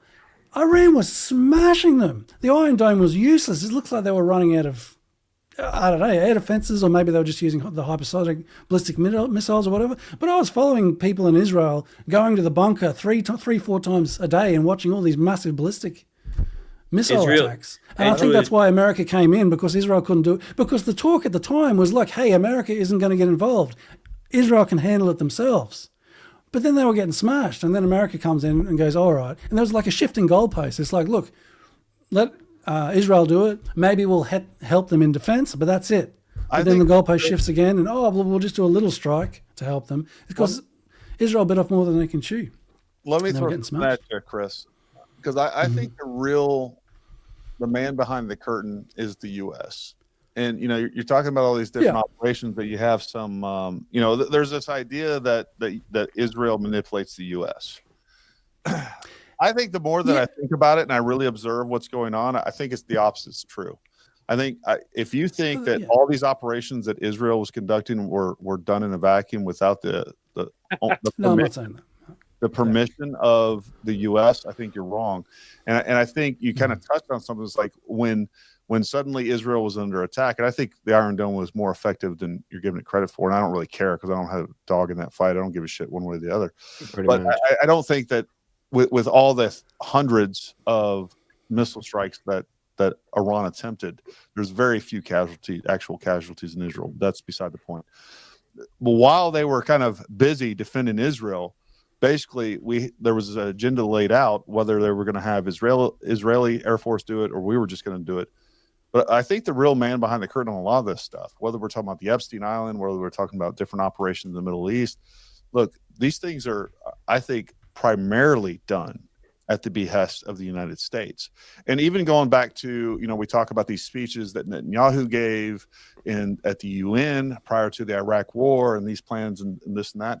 Look, I've thought about that a lot. And the more I think about it, I'm like, you know what? I guarantee you that was a U.S. handler freaking giving that speech to Netanyahu and telling them to sell it. Because that's what's the real fact is I think we have Israel is acting as a proxy for the intent of the United States. Now, I do think that the Netanyahu and his side of his government are agendas align.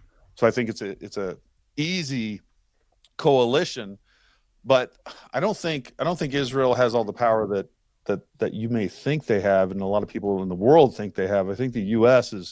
is subsidizing that heavily by, with, and through Israel. The other thing too, well, I'll just leave it at that. Why don't we listen to Wesley Clark, unless you have something to say again? Yeah. Oh, look, I agree. Like, America's in charge. America's the number one thing, and they're sort of working. Yeah, they're working in tandem with Israel, sort of like as a proxy for, like, that's almost like an American colony in a way, if you could call it, in the Middle East. And I just generally am against that, having some sort of colony to control the Middle East. Like, why? I don't think America should be controlling the Middle East. So whether America's in charge or Israel's in charge, look, I'm sure America's in charge. I wouldn't go so far as to say American handlers gave Netanyahu his script, and his speeches are not the extent of Israeli interference with the Iraq War. There's the Office of Special Plans, where they were specifically cherry picking intelligence, and that was like sort of they're all the pro-Israeli people that were doing that. So it's a little bit more influence than what you say, but overall I generally agree. Look, America's in charge. I'm not like Israel runs the world. I think that the real tie here is the American military industrial complex. I do think that, like, look, Israel's survival doesn't really rely on the U.S. It relies on the munitions that come from McDonnell Douglas, Boeing, all these other. So, like, a lot of the politicians in both the United States and Israel are work at the behest of a lot of these major donors that, and there's some like influencing, but at the same time, we have a lot of people that, they just believe that America should be this military force that is doing all these things around the world. It's not just, and now then you make it more complicated with money, and then you make it even more complicated with money going overseas to Israel and funding like everything, every bullet practically that is in Israel is bought and paid for by the United States. Their ability to defend themselves is bought and paid for by the United States, and also supplied by all of these same people that believe in the exact same agenda, whether it be politicians, whether you want to call it politicians or the military industrial complex. And you have all of these very complicated mingling of intentions and belief systems and how the world should be ran, whether it's the Middle East or whatever else. And then the problem is that there's some of that is true. Like you don't want the UAE or Saudi Arabia dominating the Middle East. You definitely don't want Iran dominating the Middle East. And if we don't have a presence there, Russia or China would fill that vacuum. We've seen that there before too. So the fact is it's really, really complicated. And as bad as we see it, sometimes it could be worse. Now, I do think we overstepped when we went into Iraq, without a doubt. And I think we definitely overstepped, going into Syria and, overthrowing Assad and all the things that we've done all throughout the Middle East. Like, there's plenty of mistakes to point at. But at the same time, I also think that even in spite of that, the world is more stable than it could be with the United States. If the United States wasn't doing and effing up as much as they did in world affairs, the fact is there would be other countries doing it, and it could be much, much worse. I don't know. Possibly, but possibly not. It's hard to sort of say, like we cause all this sort of chaos and a lot of people dying, but if we weren't doing that, it would be even worse. Well, that's sort of a convenient. Yeah, I know. Yeah, and it's possible, but maybe not. Maybe peace, not war, man. Peace, not war. Well, I mean, what if China or Russia was in there? What if Iran was the dominant force in the Middle East? Do you think would be safer? As bad as most Americans and most American politicians are, they're pretty good morally compared to some of the other actors in the world, the way they see the world. I'm not sure if Russia or China controlled the Middle East, there'd be heaps of wars and regime changes, and I think it would be more in their interest to. I think there'd be a lot less calm things down, especially China. China probably wants to trade with everyone. Hold on, Chris. What was that, Gary? I think there'd be a lot less freedom. But is that the concern of America, the freedom in the Middle East? I don't think it should be. I don't know. I think that's sort of the heart of it. It's like no more nation building, no more spreading democracy, no more spreading freedom. Just lead by example. That's the best you can do. Just have a nice free country of your own. Other countries in the world can choose to go that way or choose not to. I think that's up to every other country and their people to work out. I agree with everything you're saying. I agree with that, yeah. If every other country, you gotta say that again. What? No, if. Well, you're still living in a utopia world, yes. With your pretty pink, unicorns and stuff. But if every other country did that, where like China, isolated and they just did what China was going to do, and Iran isolated and they just did what they were going to do. The problem is no one does that. Like every state has an empirical itch that they have to scratch. And so you just have to scratch at the best. No, for all of its sins, America has done I would say the least amount of harm out of any country that would be considered a world dominating power. Whether we look at the past, present, or even potential future, let me tell you something. Your king and queen over there in the UK, they were much worse. They were much worse than America has ever been. Yeah, but that's sort of a different thing, going back to colonialism or whatever. And you just always have to try and find some rebuttal, and then you will say, "Oh, well, it's not like this." What the Australians refer that period to as the good old days. Yeah, well, the UK, hey, they spread freedom and democracy to Australia for God's sake. But we sort of say, well, look at the history of Russia and China. Obviously, they'd be worse. I don't know about you guys, but half my life has been watching America bomb one country after another. When's the last time China invaded anyone? I know Russia, they've had a thing with Georgia and there's a thing in Ukraine, but I think there's some reasons for that, probably better reasons than America have had for any of these wars. So it's a bit rich, honestly. Like, okay, I'm the annoying Australian or whatever. Hopefully the chat can deal with this kind of stuff or whatever. But it's a bit rich for America to bomb all these countries and be like, you guys, other countries would be worse. Look at the other countries. They're obviously more violent than us and it'd be worse than us. Do you think Australia would be worse off if America didn't have a hand in it? Hand in what? In the Middle East? And everything. Loans you would crash. Yeah. Look, we trade with China. We get along with China. I don't know. I don't know. Maybe I'm biased. I You're think basically the US an benefits American. are overrated. You just have a different dialect of English. So, to Jeff's point here, and I hate giving Jeff kudos, but he makes a good point. Like every time that we've allowed, when we've stayed away from any sort of interference, there has been a lot of destruction, and I do agree. Like, again, I'm torn, man. Like, and I think most Americans are. It's like, Do we just let some crazy regime that's going to take over and we just stand idly by while hundreds of millions of people die? You know, like, it's pretty extreme. Hold on. No, I don't think it's necessarily such an extreme. And this is why. We need to take care of our country in order to take care of other countries. We have, hold on, let me finish. It has been, for so long, we have not taken care of our country. And it has slowly gone downhill to where it's almost we're not going to be able to get it back. And in order for us to be able to help the world, because we do help the world. Could you bring up Jeff's comment again, Gary? Because I had my instant response to that, which I think is a good one. Because he goes, look at how. The response to that is to not allow a communist takeover in America. I don't think it's your business to be stopping communist takeovers around the world. I thought that was the lessons of Korea and Vietnam and the whole Cold War, and now we're doing the same thing to spread democracy in the Middle East. I think the opposite is what we learned in the Cold War. The opposite is we didn't step in and stop Stalin. Yep. We didn't step in and stop Mao.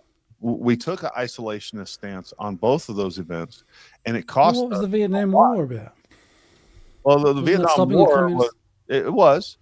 I mean, again, I think it was too little too late. I don't think that's where we should have directed our efforts. We probably should have done a little bit more diplomatic and possibly military activity in China when Mao was taking power. I don't know. What I do know is that because of our inaction and because we didn't stop Mao, whether that was through military action or diplomatic action, what we now have is a China that is a nuclear-armed superpower, second to only us, that I don't think has good intentions for the entire globe, and that could potentially end up not only either directly or indirectly overthrowing America economically, militarily. I don't think they would ever be able to invade and successfully defeat us as a country. But if they did, that'd be hundreds of years from now. But they definitely are going to be able to push their agenda at a far, far greater way than we ever thought they could. And they definitely are much more strategic and deliberate about. Well, yeah, they're doing it right now. I mean, they're slowly preparing. Let's caveat to a little bit of some space stuff going on, that they're mining helium-3 on the dark side of the moon. So should you go to war with China? Should you do something to overthrow that government? If they are a threat to us, absolutely. Well, are they a threat to you? Oh, they're definitely a threat. I don't know that. So should I don't think we invade? I don't think it would get to that point in our lifetime. And if we do invade, I think we should just through force conscript all the Australians to do it. Yep. I think we'll have our 18-year-olds in Las Vegas drive their. Hey, we might switch sides. We might be on the China team in the big world war. Probably will. That would be the losing team, Chris. Would it? I don't know about that. I think China's on the rise. They might be the winning team. We might have to jump ship and be like, well, America had a good run, but I think China's, maybe they're the winning team. I think there's some truth to that. I think we underestimate China's military capabilities by quite a bit, and their economy. I don't know if that's out of ignorance or out of propaganda. Like that our military and our intelligence agencies don't want us to know, or maybe I'm just completely wrong. I mean, I don't think our military is today as it used to be. No. And there's proof of that. I have a brother that's E in the Marines. You think there's a problem with drones in Ukraine? Have you seen what the Chinese do with freaking drones? Like, that is intense. Like, I think they could probably defeat most of our military assets with just drones alone. With a DJI drone you can buy at Best Buy. Well, I don't know about those ones, but you fly 100 of them at something. They have millions of drones, and what they're able to do with drones over there is pretty crazy. It's intense. And so the lesson for countries that are vulnerable to attack by America is you need to get your weapons up. That's the only thing that's going to save you. That's what's saving China. That's what's saving North Korea. If Iran's like, well, look, the only thing that's going to save us is if we get our weapons up. The answer is to be a team player. Look what kind of relationship that we have with Japan, and we nuked the shit out of them. Yeah, that's true. We have a good relationship with Australia, but I mean, you're really testing those boundaries. Yeah, you are right now. You know. Yeah, well. I mean, we just didn't bomb Japan once. We bombed them twice. Yeah, you guys are, you know. You're going to say that we're bullies. Well, it's not my problem that we're just stronger than everybody else at one point in time. For now. I mean, I don't know about For now. Well, I don't anyway, listen to the general, shall we? Oh, have I got this? Yeah. Turn. About 10 days after 9/11, I went through the Pentagon and I saw Secretary Rumsfeld and Deputy Secretary Wolfowitz. I went downstairs just to say hello to some of the people on the Joint Staff who used to work for me. And one of the generals called me and he said, "Sir, you got to come in. You got to come in and talk to me a second." I said, "Well, you're too busy." He said, "No." He says, "We've made the decision. We're going to war with Iraq." This was on or about the 20th of September. I said, "We're going to war with Iraq. Why?" He said, "I don't know." He said, "I guess they don't know what else to do." So I said, "Well, did they find some information connecting Saddam to Al-Qaeda?" He said, No. He says, "There's nothing new that way. They've just made the decision to go to war with Iraq." He said, "I guess it's like we don't know what to do about terrorists, but we've got a good military and we can take down governments." And he said, "I guess if the only tool you have is a hammer, every problem has to look like a nail." So I came back to see him a few weeks later, and by that time we were bombing in Afghanistan. I said, "Are we still going to war with Iraq?" And he said, "Oh, it's worse than that." He said, he reached over on his desk, he picked up a piece of paper, and he said, I just got this down from upstairs, meaning the Secretary of Defense's office today, and he said, "This is a memo that describes how we're going to take out 7 countries in 5 years, starting with Iraq and then Syria, Lebanon, Libya, Somalia, Sudan, and finishing off Iran."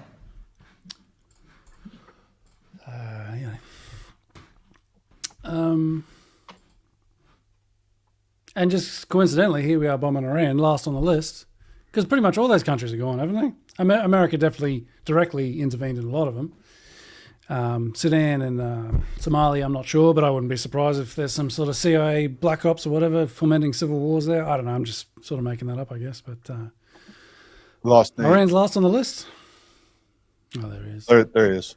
Well, I keep going. Keep playing some media because I got to pee real quick. I know I got to pee too. Are we going to leave him with the comments? No, better Tulsi. It's only 18 seconds. I can ahead, queue up a Chris. longer video later. All Go right. ahead. This is pretty recent. I remember that I said this on a previous show. Remember Tulsi said this. The IC continues to assess that Iran is not building a nuclear weapon, and Supreme Leader Khamenei has not authorized the nuclear weapons program that he suspended in 2003. The IC continues to monitor closely if Tehran decides to reauthorize its nuclear weapons program.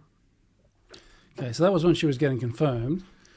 And as I said before, with the enrichment, they enriched to 60% 4 years ago and haven't really done anything since by the looks of it. And then even Trump was sort of asked about that. Have I got this one? Okay. Trump was sort of asked about Tulsi's comments because all of a sudden now it's like, oh, well, they're definitely building a nuke. It's like, well, hang on. Didn't Tulsi say they won't? Like, yeah, they reached a certain threshold point. I forget the name of that, some kind of deterrence where they're halfway there or whatever. Yeah.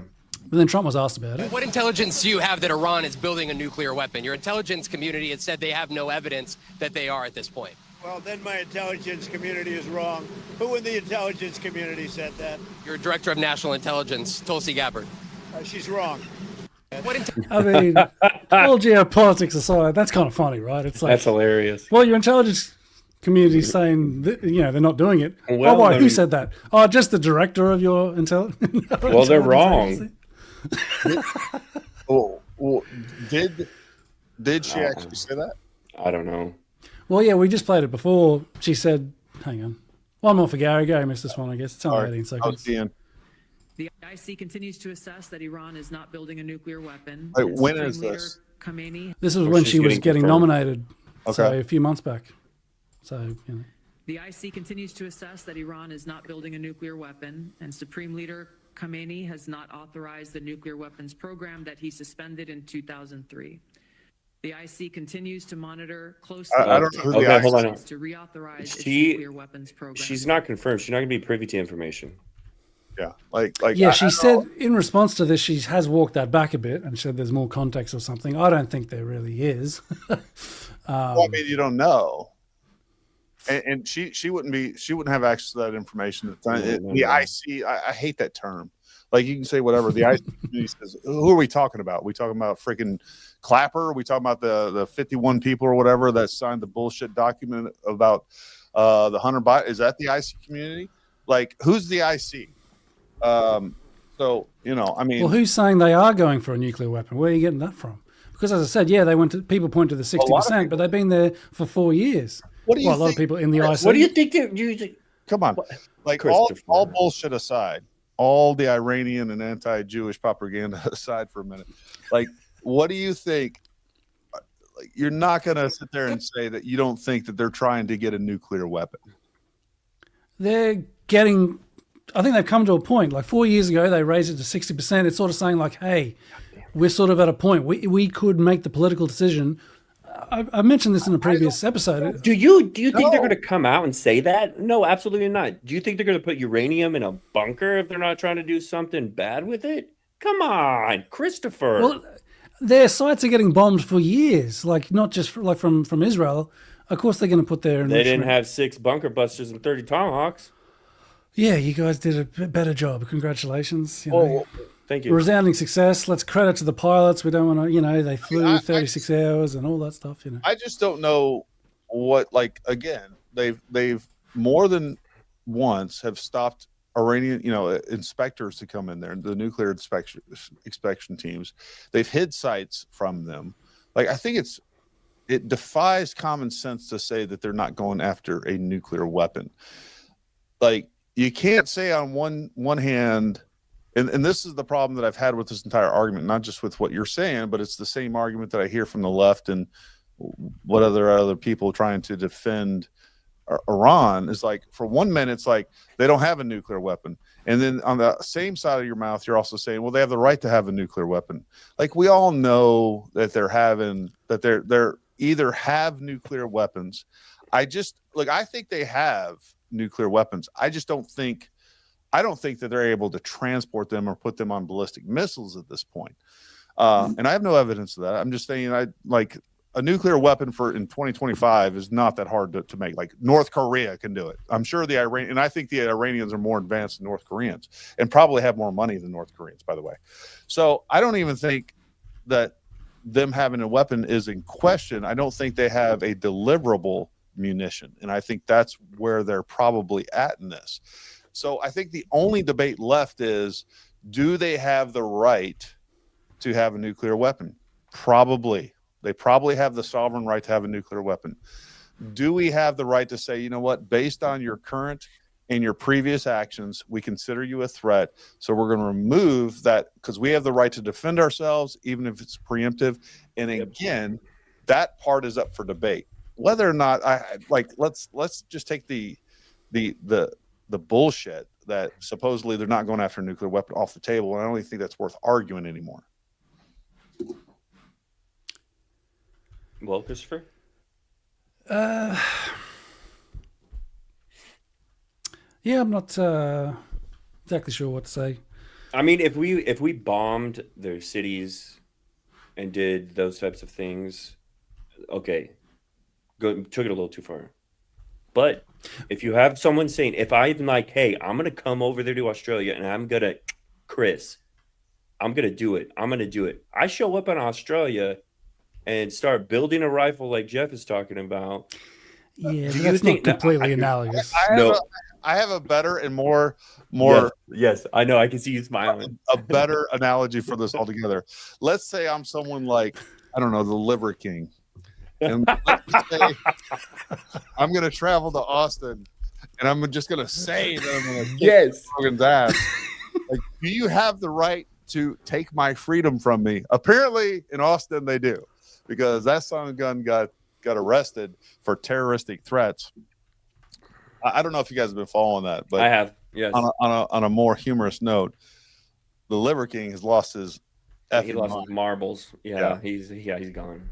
I've been much. trying to follow I don't know all the this. details of that, but maybe he wasn't actually going to get Joe Rogan. How about that for the analogy? What the? He's just talking a big game, you know. Oh no, I agree with you. I'm sort of. See, he's just doing a bit of Death to America, nothing too It's serious. you know. it was all for social media. It's for clicks. Oh, no. I think that guy's. I think he was deeply disturbed that Rogan has gone after him time and time again. I think it's had a major effect on his business, and I think it's he lied. He And did. I'll call him out right now. That mother lied. He was doing steroids. He was doing tren. He was doing Don't go too MPP. He crazy. was I'm doing trying to get him in for an DECA. interview. Sorry. Don't go too crazy. I want to get him on for an interview. I would like to. I genuinely would love to hear his side of the story of what he thinks is going on, but I also genuinely think that he is having a psychotic episode. If you listen to the rantings that he's put out on social media, like it's too much trend. Like I don't even know what's going on with. No, it's something more than that. No, I know. Yeah. It's pretty crazy. Anyways, it is. But So yeah.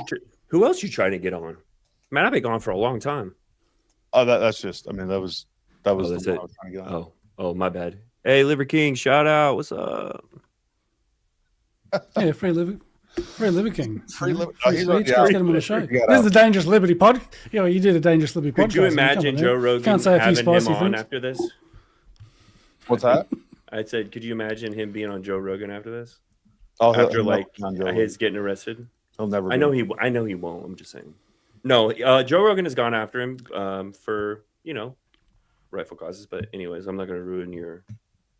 No. I agree. I agree that he's gone after him with, and I'm sure Liver King's not going to come on here, but I agree that. But if, by the way, Brian Liver King, if you would like to come on, I would love to hear your full story. And I'm not going to be confrontational. I want to hear what's going on, and I want to hear your side of that whole thing. But fact is the truth prevails.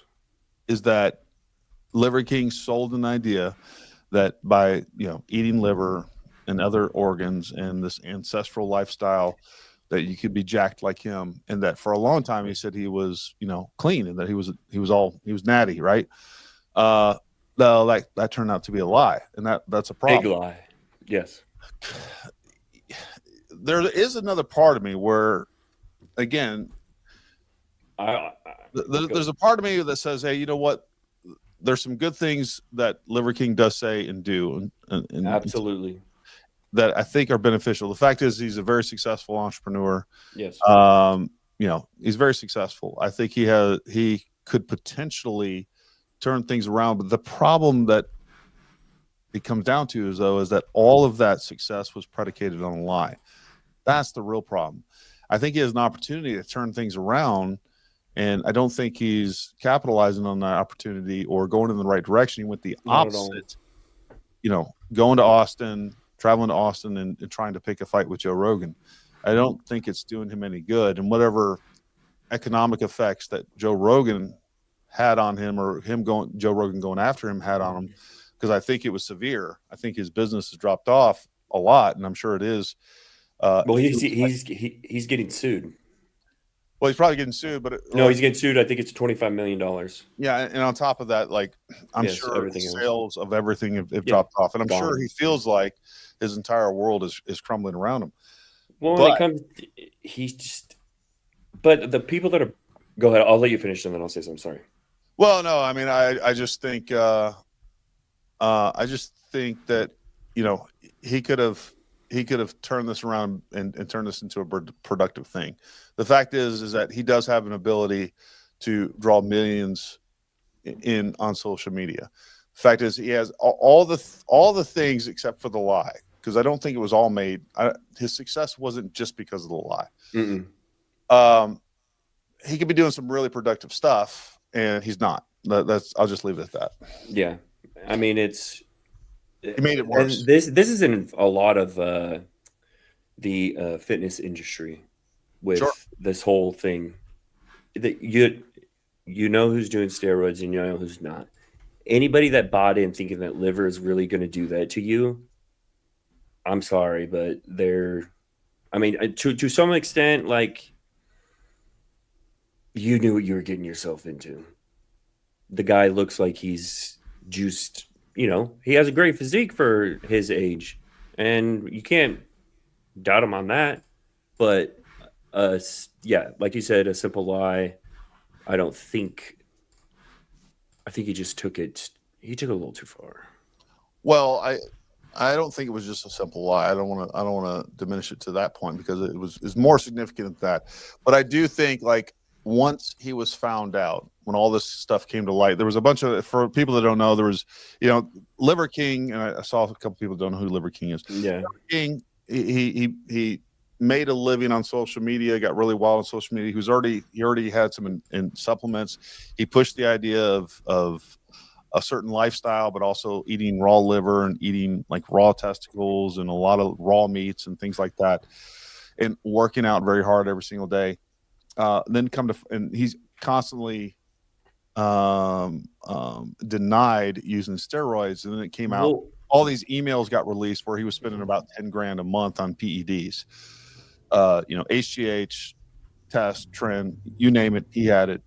So anyways, that came out. What he should have done right then and there was, and he came out with this mea culpa, and he did some things, but it was all half-assed, and it was not very well done. So then you had people, like a lot of people in the fitness community, going after him. Derek from More Plates, More Dates, then Joe Rogan and a couple other people. But Joe Rogan obviously has the greatest reach, and he brings them up quite a bit in his podcast. Yeah, a lot. I say probably every other podcast you hear him disparaging the Liver King, and the fact that he's a liar and all these other things, which that's true. Yeah. So, there's that end of it. But the point is, like, the guy is a marketing master, and he still is. He still is. He could still do that stuff. And all he did was, if he had a chance of coming back, and I think this stunt with Joe Rogan, I don't know what his intent was behind it, if it was just him literally having a psychotic break, or he really was just doing this, or if it was just one big just a social media event to get attention. I don't know, but whatever he thought it was going to happen, I think it's going to have a whatever negative effects of coming out that he was lying about doing steroids. This is much worse, I think. Yes. I mean, I don't know. The guy he should have just, during his little speech thing about, yes, I use steroids, but some of the stuff that he said was legit. It was good. Hey, Jason. Hey, man, it's only one hand. It's not, you know what? Anyways, I'll carry on. I don't really know too much about Liver King at all, so I can't really... You don't? Come on, Chris. You could get jacked. And my sort of counter take on that one, just for the sake of being a contrarian or whatever. But sounds like he should have been honest. Nobody likes a liar. Yeah, he should come on the show, that's all. Come on, Liver King. Shout out. So, what do you guys make of these leaked reports? Oh, where are we? Unless you want to go anywhere else. CNN put out this report. I shared it. With the early US intel about the strike. 1 second, Chris. Maybe I'll bring that up, Gary. Yeah. Thing I got. See, normally I can log in. I can do all this stuff. I can potentially block commenters if I need, but I can't do any of that. No, Chris, we're freedom of speech. This is pretty much straight away. No, we're not. Just saying that, did not destroy the core components of the country's nuclear program, and likely only set it back by months, according to an early US intelligence assessment that was described by 7 people briefed on it. And there was also, there's some more details there, but there was also I'll be right back. a similar thing from the New York Times, only set back by a few months. And I think even Israeli sources are saying it wasn't good enough. Where is it? US intelligence agencies had concluded before the strikes that Iran had not made the decision to make a nuclear weapon, but possess enough enriched uranium that if it decided to make a bomb, it could do so relatively quickly. That's sort of what I've been saying for in previous shows. While intelligence officials had predicted that a strike on Fordo or other nuclear facilities by the United States could prompt Iran to make a bomb, US officials say they do not yet know if Iran would do so. Real quick, go back to that. Looking for the Israel thing. Apparently, there's an Israel source. They went in and determined that maybe the uranium was moved. Maybe it's this one. Oh, here. there was also evidence, according to 2 Israeli officials, with knowledge that Iran had moved equipment and uranium from the site in recent days. And I think Lindsey Graham said the exact same kind of thing. And I don't know if you've seen, there's been some press conferences. Trump has pushed back pretty hard. I'll see if I can find, it might take me a while to find them, but, Trump and his, spokesman, that Leavitt or whatever, and Hegseth, they've been going pretty hard against this, saying that this kind of reporting's like disgraceful. They're like trying to disparage the pilots, and the leakers need to go to jail, and it's only a preliminary assessment, and it's just got a fake news. I'll see if I can find some of the the responses from Trump and Hegseth and all that to that. But what do you guys make of that? Have you guys seen the? Because to me, the idea of sort of hiding behind the pilots. Can you hear First me? of all, there's 2 ways to look at it. One, I'm not sure how much damage was done. I don't think the program's been set back for heaps. Chris, could you hear Gary? But that's a part of me is like, maybe Trump is sort of just doing the bare minimum to avoid a war. It's all building. Something's got to be done. How about we do just one little strike, pat ourselves on the back and say, mission accomplished. It's all done. It's completely obliterated, even when maybe it's not. Yeah, I can't hear you. All right, let me come back. But yeah, you guys talk about that, and then We'll wait for you. So, how's everybody doing?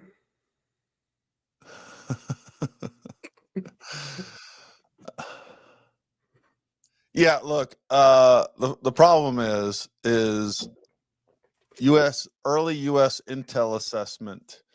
First of all, there was no official U.S. intel assessment that said any of those things. These are leaks coming out of, DOD and the likes. And CNN is going to latch onto anything that is going to hurt Trump. Did you hear any of that, Chris?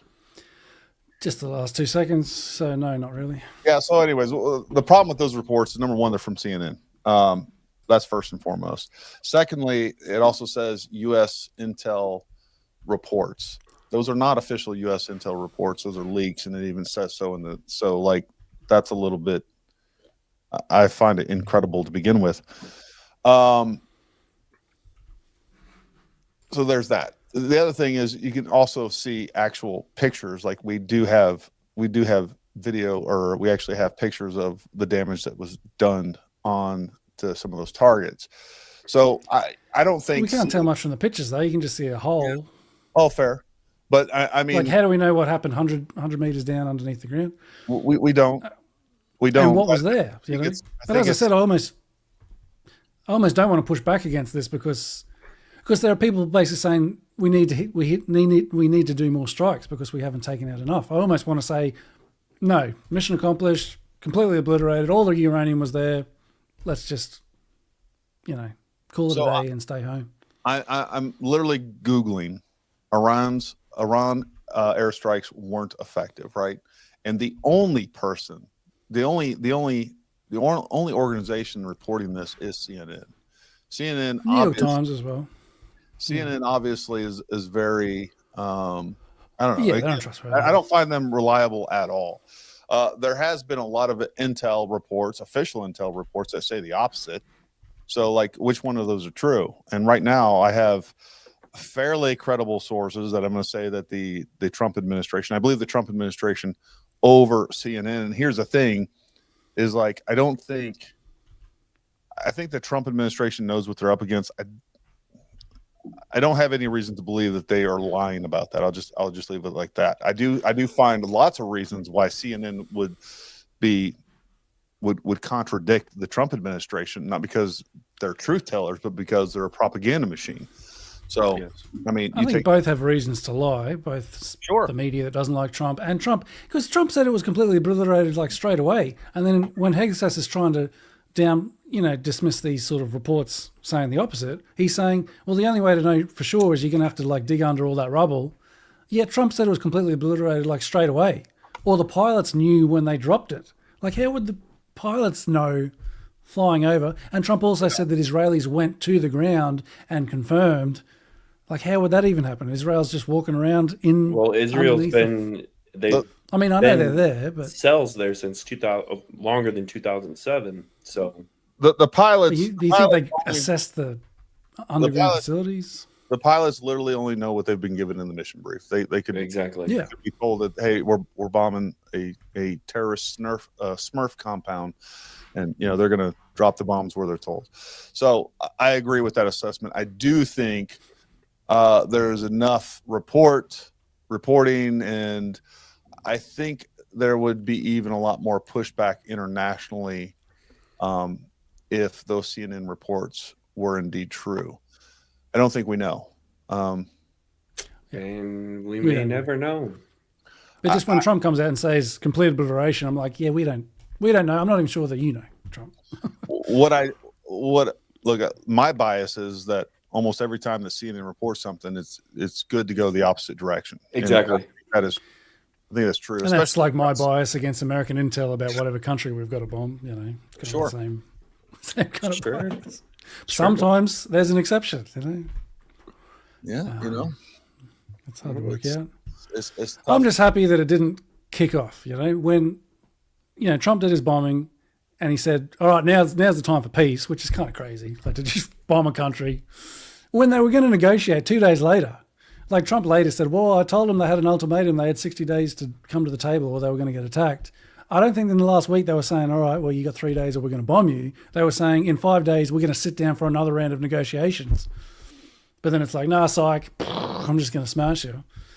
Well, I think that they knew something because he said Iran surrender, and Iran told him to go off. So then he said, wrong answer, kaboom. Are you guys done now? Yeah, we'll be done now. But they will never be done. They will never be done. They will always be coming after us till the end of time. Who is this? What America says about the U.S., or is this what you're saying about Iran? No, this is what the Middle East, Iran. Oh, my damn cat. It's funny but America's the one that's always over there. But you're like, well, they're always going to come for us. Well, not in America. I mean, maybe in the Middle East, which is sort of their neighborhood. I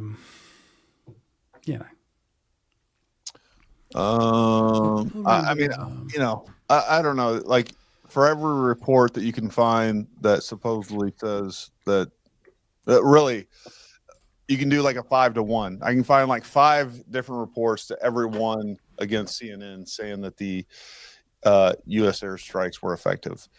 I don't know. Like, I tend to think they probably were.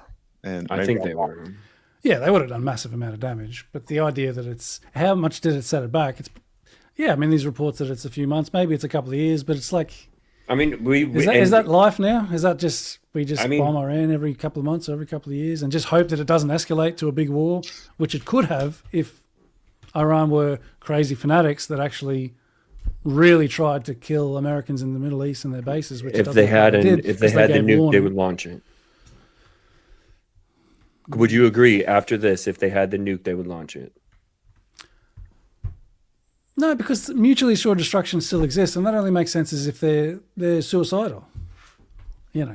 Well, I think that every 5 years is probably a good schedule to get on, because at that point they won't be able to. They won't be able to. Yeah.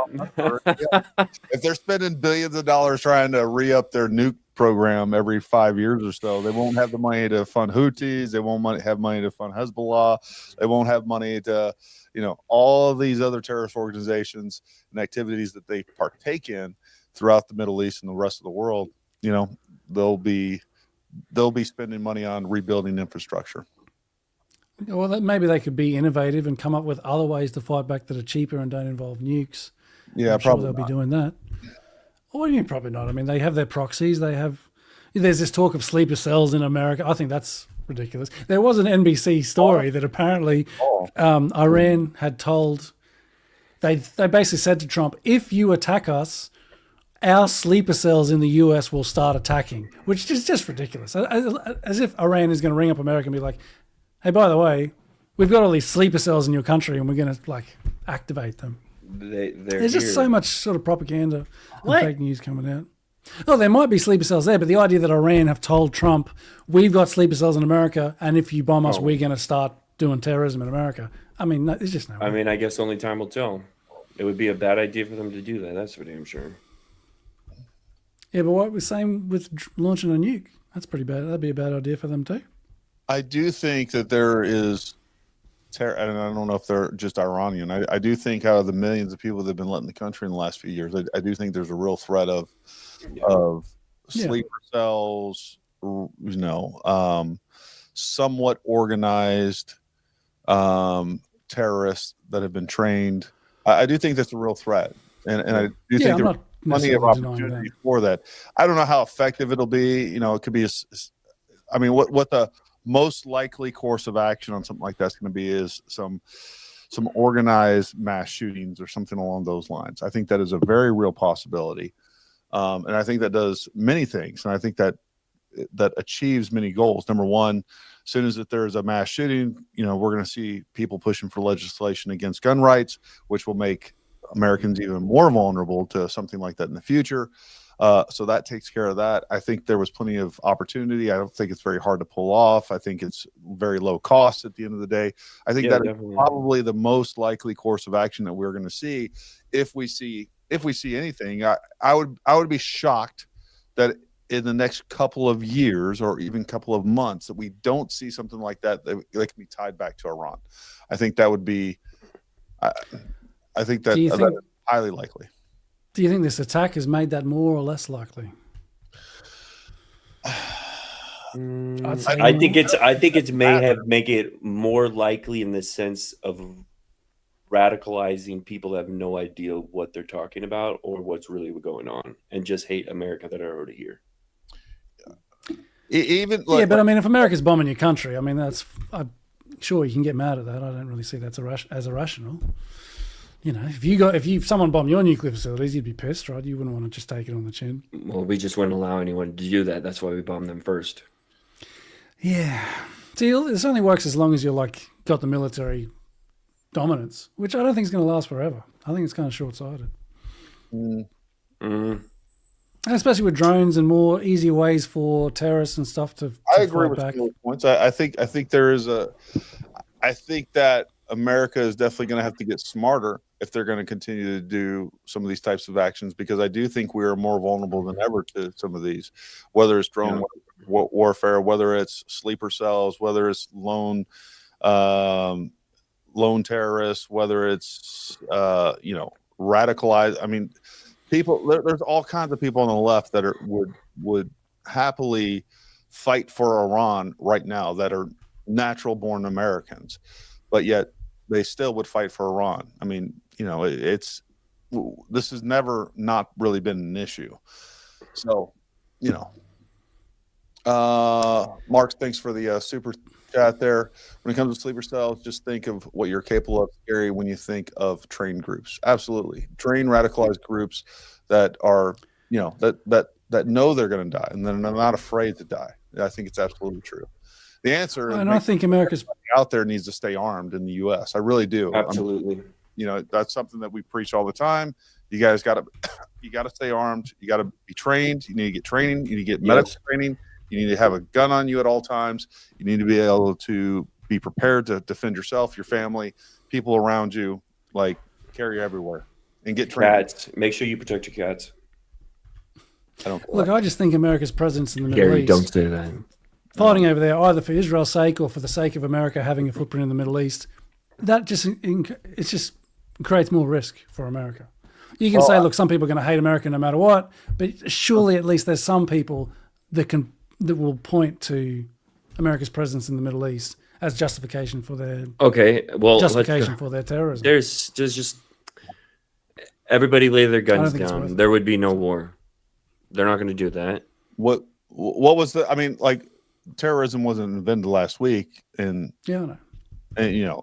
we've had a problem with terrorism long before. I mean, the whole idea, some of this is to prevent terrorism, we need to do X, Y, and Z. I don't buy I know the insurgent math theory. I don't really buy that whole thing. You're always going to have opposing factions, both willing to commit violence. I won't even say military, because you can't even say some of these different factions are not necessarily military. They don't have a military, whether we're talking about Palestinian terrorists, whether we're talking about whatever terrorist group, you name it. With that being said, it goes back to even gun rights here in the United States. Like if we just take everybody's guns, the only people that don't have guns are going to be the victims because the lawless are going to have guns. We can have a completely docile, passive society, pacifist society, but there's always going to be an element that are willing to commit violence against the weak, and that's just a fact. That has been human nature since the dawn of time, and that's not going to change. Look, I partially agree with that, but you have to acknowledge there's at least some influence of the American Middle East. Like there's terrorists, they're more likely to attack America than Sweden or some country that's not really doing too much.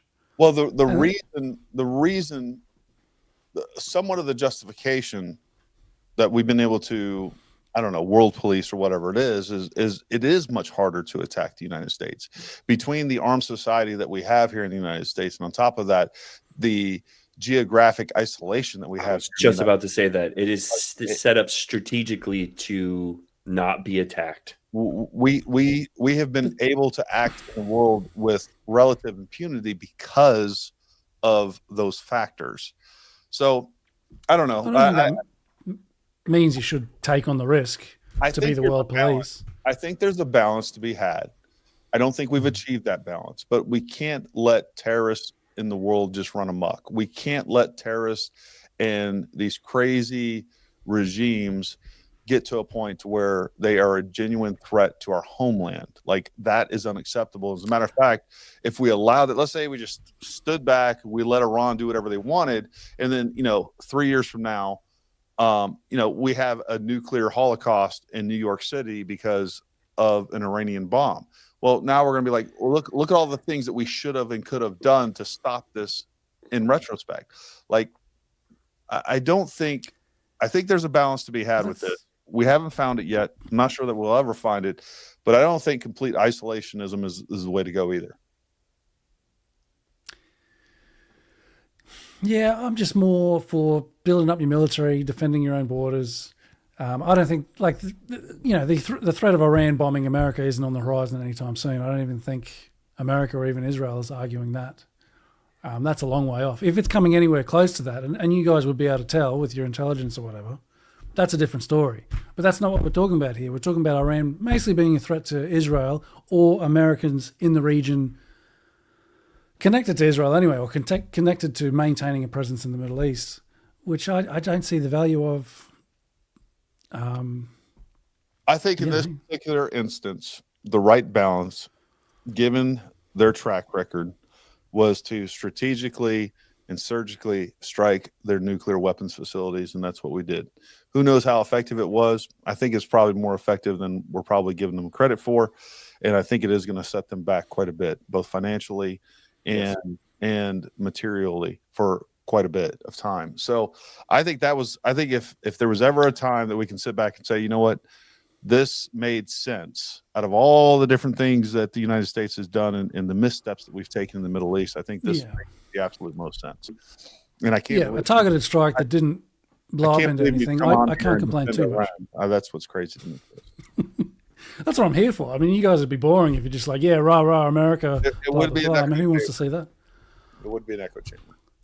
Yeah, but that's right. Someone's going to take on 2 other people plus everyone in the chat, and I'm happy to do it. You know what I mean? I think because I'm all the way over in Australia. What are you guys going to do? Well, you had a couple probably over here. I think they were on your side, Chris.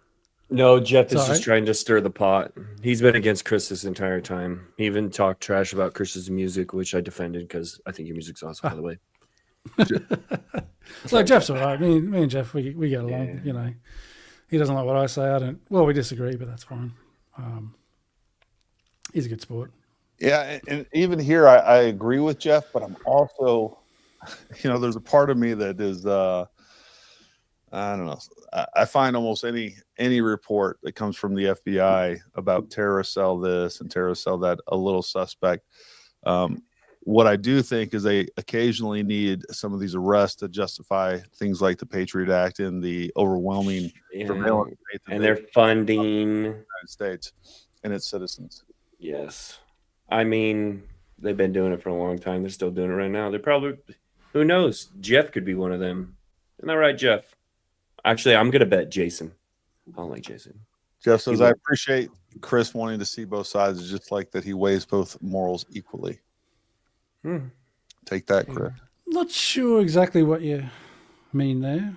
I mean, it's good to be morally consistent. I imagine you're trying to say something different, but You're morally consistent on killing kangaroos? look, I will never let you accidents live that happen. You know, what I mean? I think what he's I tell Nathan something in confidence, a trauma to me. I accidentally driving to work one night. Incompetence to me. In your Mazda. And he uses it against you. Takes your trauma, turns it on you. He's like, remember how Gary. you're upset about hitting that kangaroo. It's like tries to derail me from my, I'm about to make, some point about Iran or whatever, and to derail me. It's like, remember that poor kangaroo that you hit? I'm like, Chris, go ahead with Iran, man. I think I think what Jeff is trying to say, and I agree with him, is like evil is evil. There's like you can't equate Iran to the United States. I think we're talking about two very different things, and I do think that even on a global scale, like Iran is considered a terrorist state. They clearly. I mean, they haven't really invaded anyone, have they? I mean, they got proxies. They do this and the other. Well, in terms of like, they haven't done those things, but they would. Yes, they would if they could, right? Yes. They could if they could. They do what you guys do. But I think on a much worse scale, and I think they would definitely invade Australia and turn you all into Muslims and wouldn't give you freedom whatsoever if they could, as well as the United States and every other. Maybe if Iran was saying death to Australia, I'd have a different tune. Okay, but so far I don't think they've trashed Australia. So look, no one wants Australia. There's nothing. You're missing out. You got Chris. I never said that there was anything wrong with Mazda. Chris is Fast and the Furious out in Kangaroo Land, man. He's jamming. He's like, yeah. I remember I first told these guys I got a Mazda, and like, Mazda? What kind of car is that? I'm like, what? Mazda 3, all the cool people here have Mazdas. Mazda. There's nothing. His mom's right. There's nothing wrong with Mazdas. It gets like 40 miles per gallon. Yeah. Especially, I sort of bought a house sort of out in the country a bit. I had to. At my last job, I had to drive a fair bit, so it was beauty just going down the highway, nice and cheap. Any other car, on the wrong I'm side constantly of the road. driving to work. Yep, driving on the wrong side. Yeah, it was a good drive until one night of kangaroos just sitting in the whole family of kangaroos just chilling on the highway at night. I worked the night shift, and it was the massacre of 2023, the Kangaroo Massacre. Of 2023. I don't even know what year it was, but I'm just it was somewhere around there, I think, or maybe last year. I don't know. It was probably 23. Yeah, 23. But it's still sticks with me. It's a prison, of course. I see kangaroos because sometimes I see kangaroos just out the window. I've sort of got a field behind my neighbours with a lot of cows on it, and sometimes kangaroos. And I just see them there. I'm like, I'd forget one of you guys. R.I.P. I'm not even sure exactly what happened. Like, it was sort of dark. I sort of turned back around. I couldn't really see. I think they sort of moved off into the field somewhere. Turn back around to hit the rest of them. Yeah, no, I was trying to see the damage or whatever, but like, I don't know. You were like, I think I missed some. I think I missed them. Let's try out the reverse, you fat boy. It cost a few $1,000s in body panel repair, but the damage to my heart was far more expensive. You're a liar. Because of your Mazda, right? Yeah, it's because of his Mazda. No, because of the kangaroo, I'm an Australian. Here I am. I'm a patriotic Australian, and I've taken out my national icon. I've never actually had kangaroo. I had kangaroo while I was in Australia. See, I don't know. I mean, look, I probably would. It's gamey. We got a camel farm down here. I had a camel pie. It was fried. Tastes like you know what it tasted like to me? Alligator. That's what it tasted like. Who knows if it was even actually kangaroo? That's something that stupid tourists would buy, and I was that guy. No, Australia was really cool. I went there in 2021 in the throes of COVID. Worst place. I'm sure whatever my opinion of Australia is now completely tainted because of restrictions. Lockdowns. Yeah, but that's all gone now. So I'm sure we had a pretty dark period there, but I'm sure half of you are still running around in masks and getting your 20-second booster shot. They love the rules over there. All right. Well, unless you guys got something else to add, I think that kangaroo death is kind of the place to. Yeah. Yeah, it's probably a good way to round it out, Repeat that kangaroo. I still never. He could have survived, maybe. I don't know. But I was going pretty fast, and anyway. All right. Well, when we having the next one? What day of the week? Next week? We took probably. Yeah, look at Gary. He's a little busy. He's got like a business and like a family and things that are more important than a little podcast. But that's fine. Maybe next. I am super Thursday busy right now. This is the worst time of the year for me for sure. Well, not. I mean, it's the best time of the year. It's the best time of the year. I was about to say, but you better be careful. Your wife's watching. She gonna get you. No, she knows. But yeah, we're super busy, and it is tough to squeeze this in. But with that being said, let's. What you thinking, Chris? Thursday, Friday next week, Monday, Tuesday. Yeah, Thursday's pretty good because that's Friday morning for me. At the moment, It's a Saturday morning. I've got to wake up early on a Saturday morning for you Americans. It's probably better waking up early on the Friday. So Thursday night's probably better. But dude, there is no way that I could do this in the morning.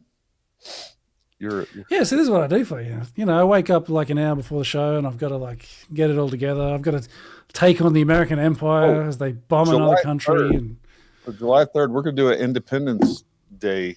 That's Thursday, July 3rd. We'll do an Independence Day show. I might play that clip of Tammy Bruce, the State Department spokesman. I don't know if you saw that clip where she said America is the greatest country next to Israel. Maybe it was a slip of the tongue. I don't know. But I'll bring that up on Independence Day because, what's that all about? Have you seen that? I'll probably have to. I don't know if I have it. Anyway, it's not worth bringing up. But yeah, maybe a slip of the tongue. She said America is the greatest country on earth next to Israel. Okay.